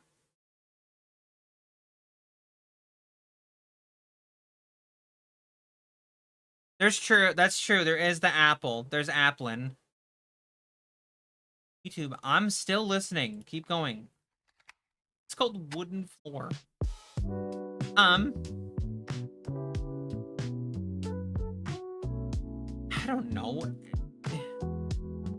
Okay, have you looked at Dungeons and Dragons spells? Have we? So, sorry, I'm pulling this back around to the Dungeons and Dragons things. Have you ever looked at wizards in Dungeons and Dragons?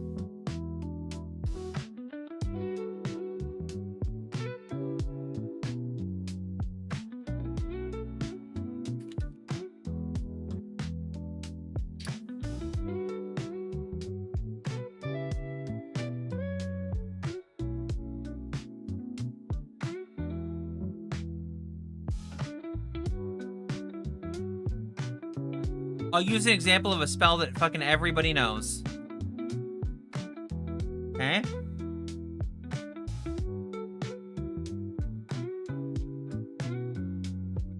Oh wait, do you not need it anymore?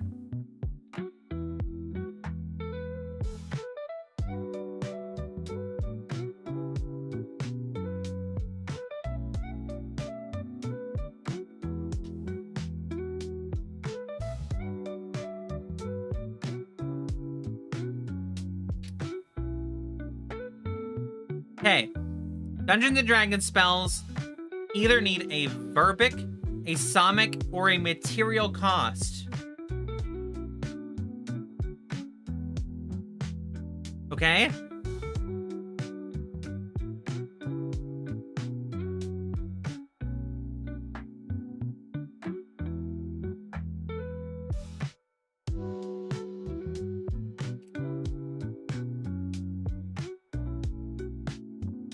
Okay?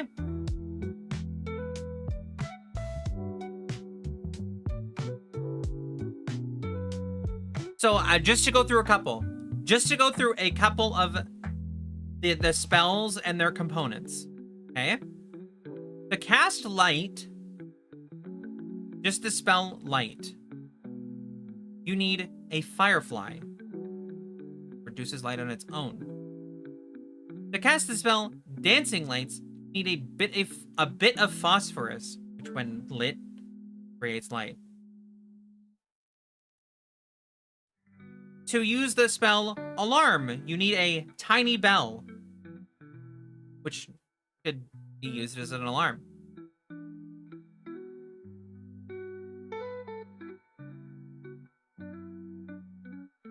To use the spell Thorn Whip, you need a plant with thorns on it.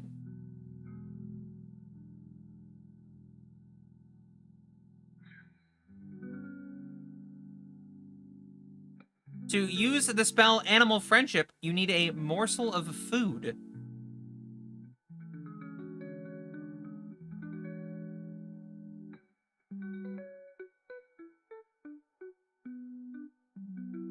To cast Ice Knife, you need a piece of ice. To cast the spell Grease, you need a bit of pork rind.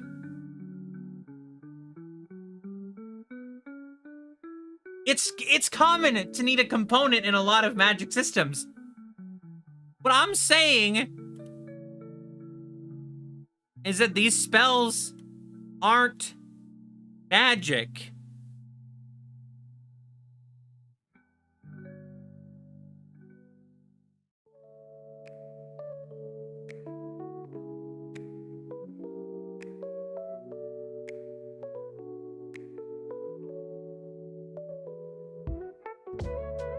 It's just science.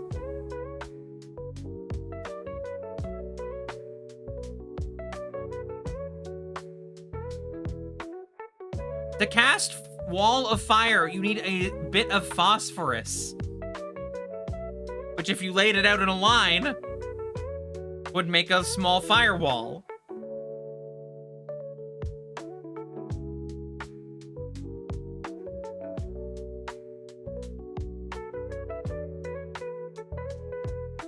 Well, Alchemist theme goes here.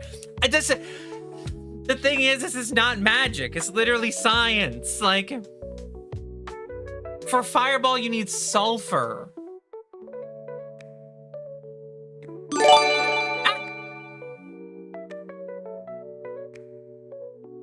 Thank you to Anonymous for gifting a sub. Script data? What the fuck? Random. Thank you. Thank you for the gift sub. I don't know why my things aren't working for that. It just came up as like a normal notification.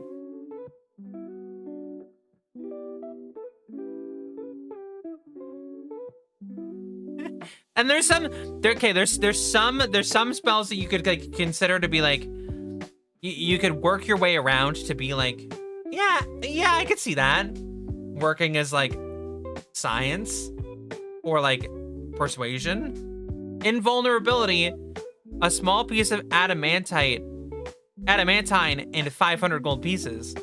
If I paid a group of people 500 gold pieces, I would feel like I'm invulnerable because they'd never let anybody get near me.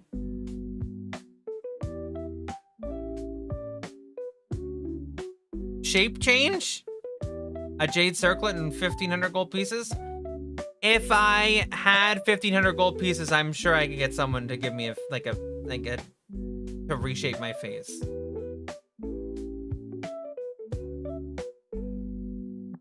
Yeah, the spells also increase the magnitude of the effect, but that's just, you could just add some shit in there and make it happen.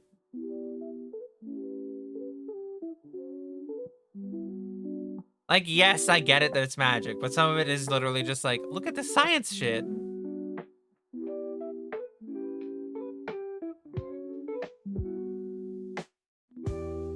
Like, earthquake requiring a pinch of dirt obviously isn't like... That's obviously not like science.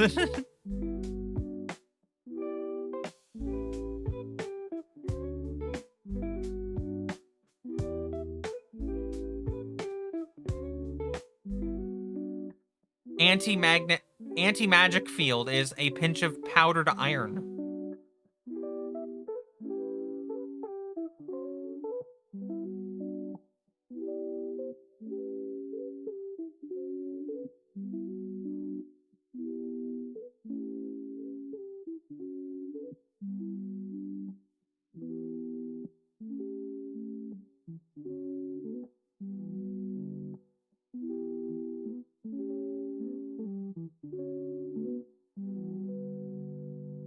Yeah, I mean, clerics require a holy text and random symbols to do their shit.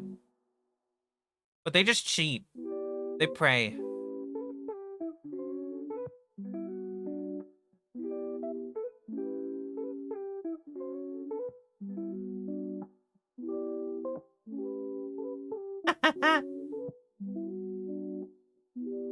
It's 11:54 p.m. there. Where the hell are you? That's a 9-hour difference. Gotta be far.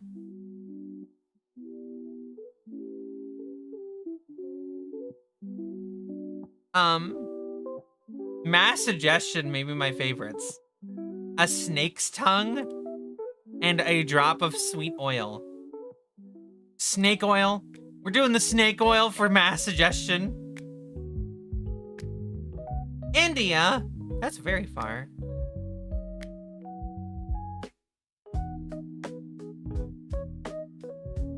That's very, very far. We're Canadian. I am. I'm Canadian. It's only like 2 p.m. here.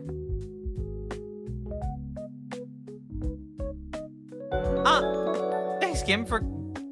Gim? I'm dead. I can't read. I've said Grim like 1,000 times. Thank you, Grim, for another gifted sub. We're on Hype Train again? Gim, I'm sorry.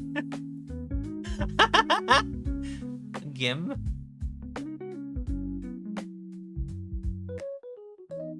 Gifted subs. Yay! Gim Eeper. Bruh.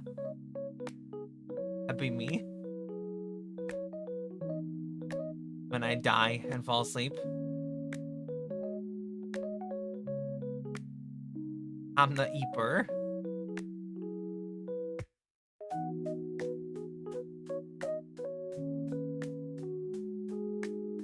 I don't know why I'm like caught up in like it's spell shit now.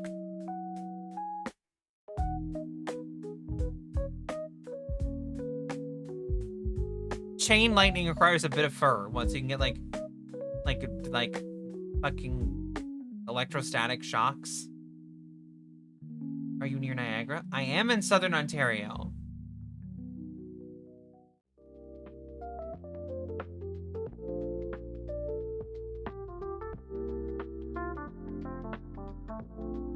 Reincarnate, raise dead. As well, I need to stop looking at these.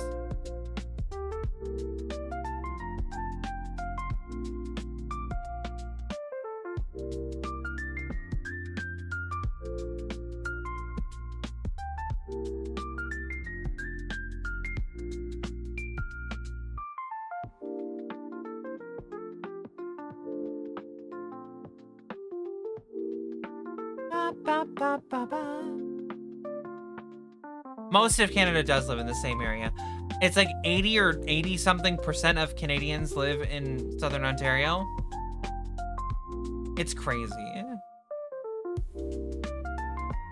Read sendings? Fuck, I just closed it. I'm gonna open it again. I'm gonna open it again.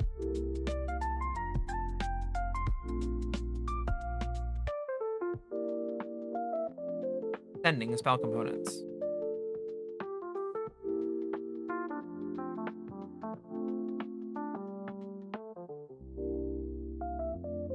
A short piece of fine copper wire, like a telephone line.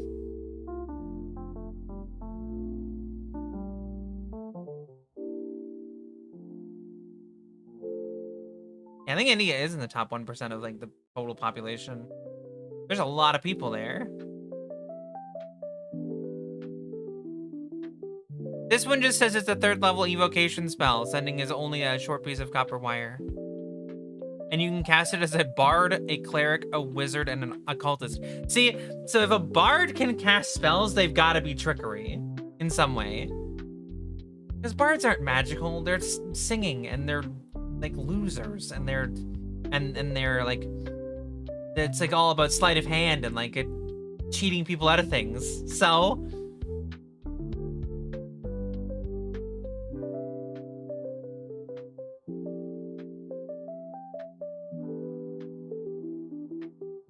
Gotta be trickery. Bards can't do real magic. They're bards.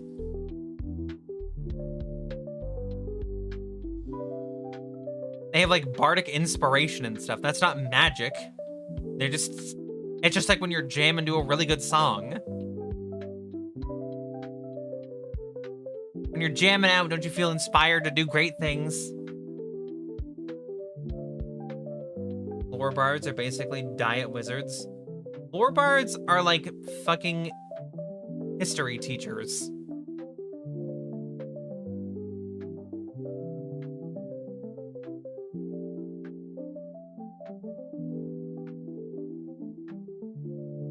Like, they're just bards.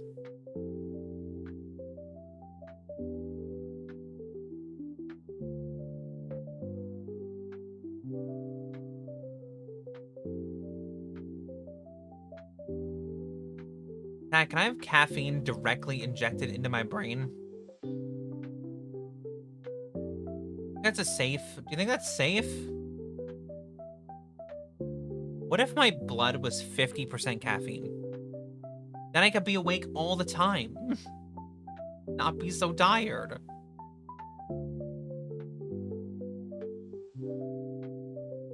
I could be alive.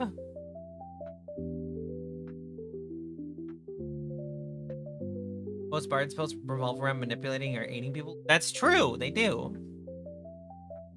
They're all about a manipulation.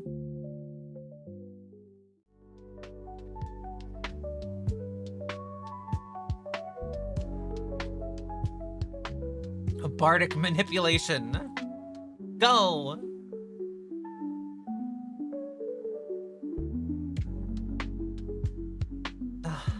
I played a bard when I played, Baldur's Gate. I was a bard, and the friend I was playing with was a sorceress. And by the end of our journey, she could fly around, and I had to walk around on the ground and talk to people. You can't stop me. I possess the ancient power of gaslighting.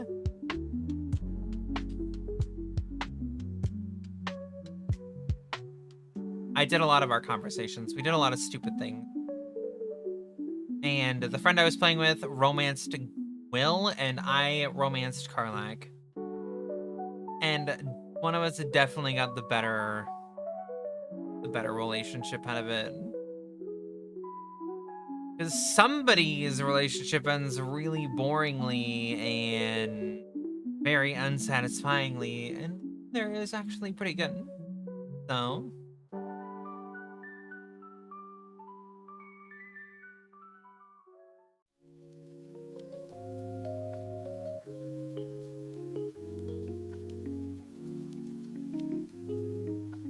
Path of Giants Barbarian growing larger when they get very angry. That's just the Hulk. You've just decided to play the Hulk. You're cosplaying as the Hulk. You're like, this is the thing we're gonna do. We will be the Hulk. And that's all.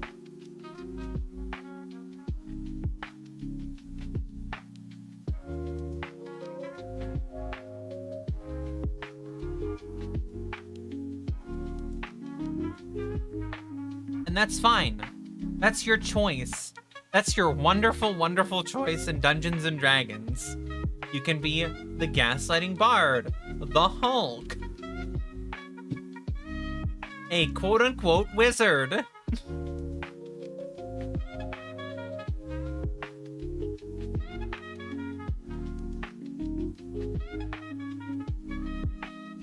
You can be a video game stealth character, where you can roll a stealth check in front of other people and somehow disappear.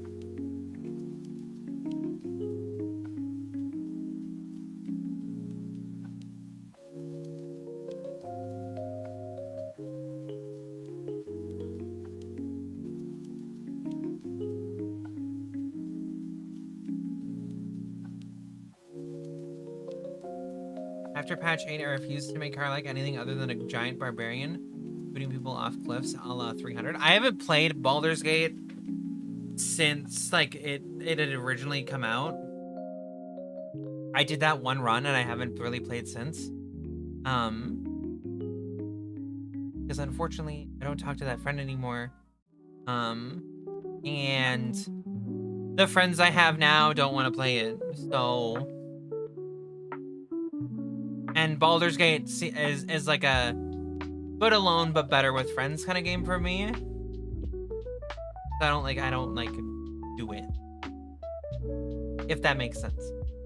I don't like play it by myself. It feels wrong.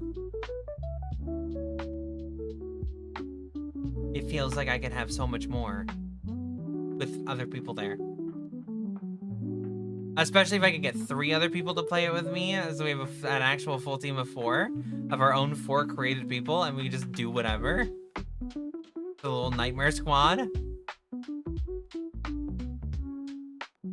Kind of the best outcome.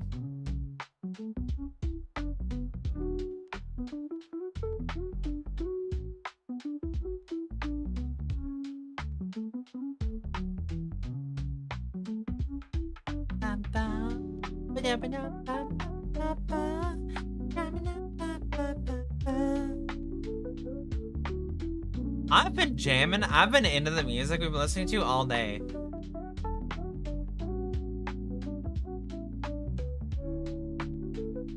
Good night. Bye-bye. As a whiny elf once said, this group is full of weirdos. Who said that?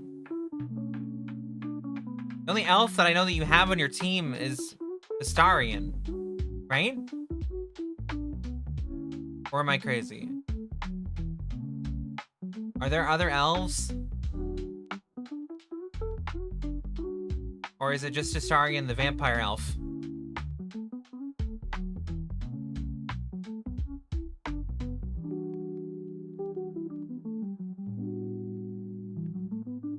Shadowheart is half elf? She is? I wanted to like Shadowheart as a character. But I couldn't. She's just a bitch.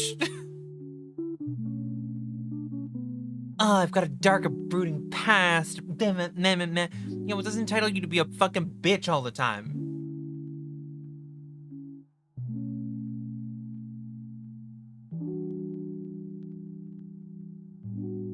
Astarion says it in Act 3, although Shadowheart, Minthara, and Jaheira are potential party members. Oh, I forgot about Jaheira is the rogue chick, right? That you meet in Act 2?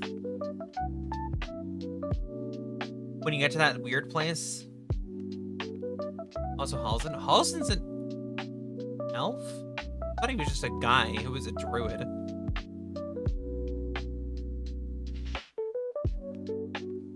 I'm pretty sure Jaheira's a druid. Who is Jaheira?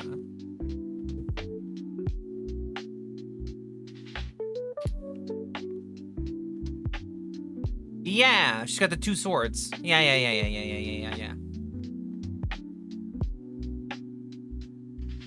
Yes.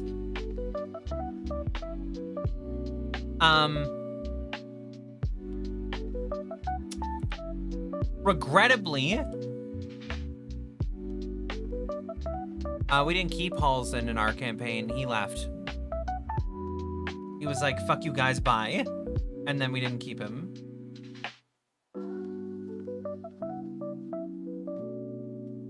Halsin's described as an elf with the visage of a bear. Halsin is an idiot.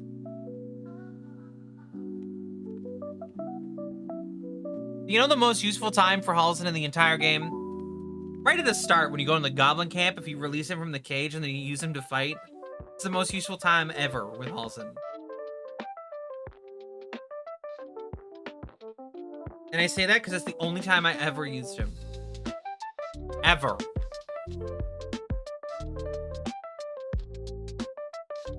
Because when I was playing with that friend, our team was her, me, Will, and Karlak. That was our team. Because warlocks are broken. I was like the least effective person on our team because I was a bard. Karlak and Will did like everything.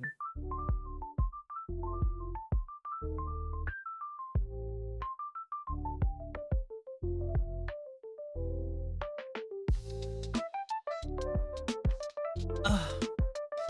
My neck.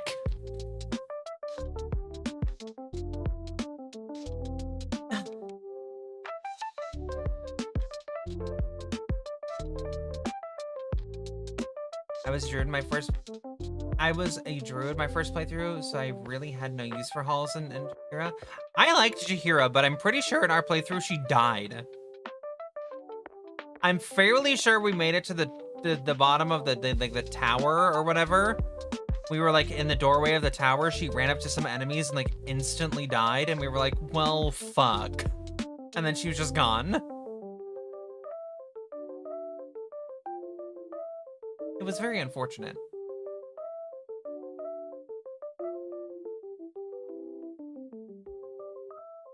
I think if I played again, I would either play as a druid or I would play as a rogue.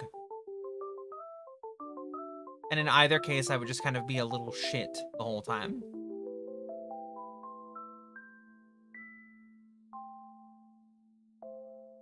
Probably be like an elf or something. Wood elf druid or wood elf rogue. And just be a little shit the whole time. Because wouldn't that be fun? Oh, we're coming back with the same song, but fast.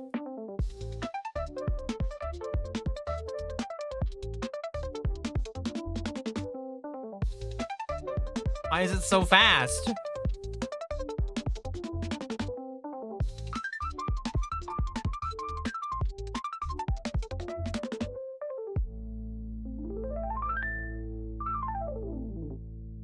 Weird. And then the next song is super slow.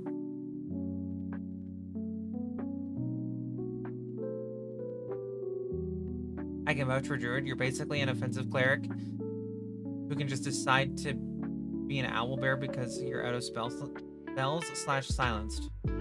I mean, fair. The reason I was thinking Druid or Rogue is because it would be very different for me. A spellcaster is not super different, but the idea of transforming into an animal or the idea of being like a stealthy rogue is very different from what the playstyles I tend to do.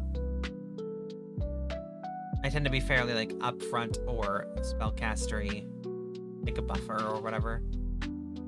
Whereas with this, I could just be like different from what I normally.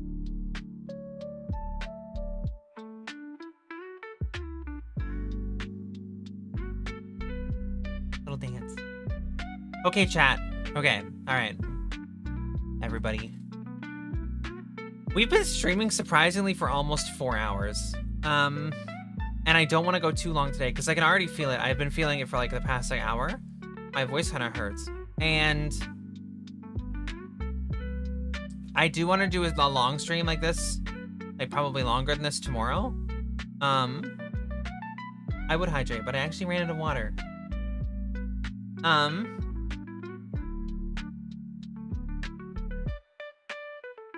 Floating arm. I think we'll end it. I think we're gonna end the stream. I think we're ending today's stream here. Tomorrow, I think we're gonna do, we'll chat for a bit, and then I think we're gonna play Battlefield. You guys can get the drop to get in the beta for Battlefield if you want to watch. You can watch the weirdo gameplay of Battlefield 6. You can see why I've enjoyed it.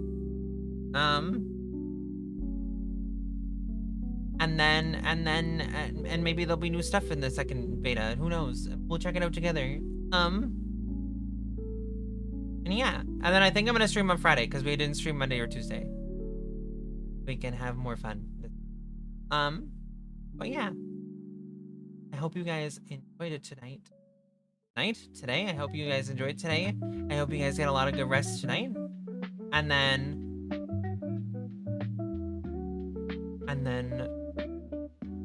tomorrow we can hang out and have fun. Yeah. So, anyway, I hope you guys had a great day, and I will see you tomorrow. Bye-bye.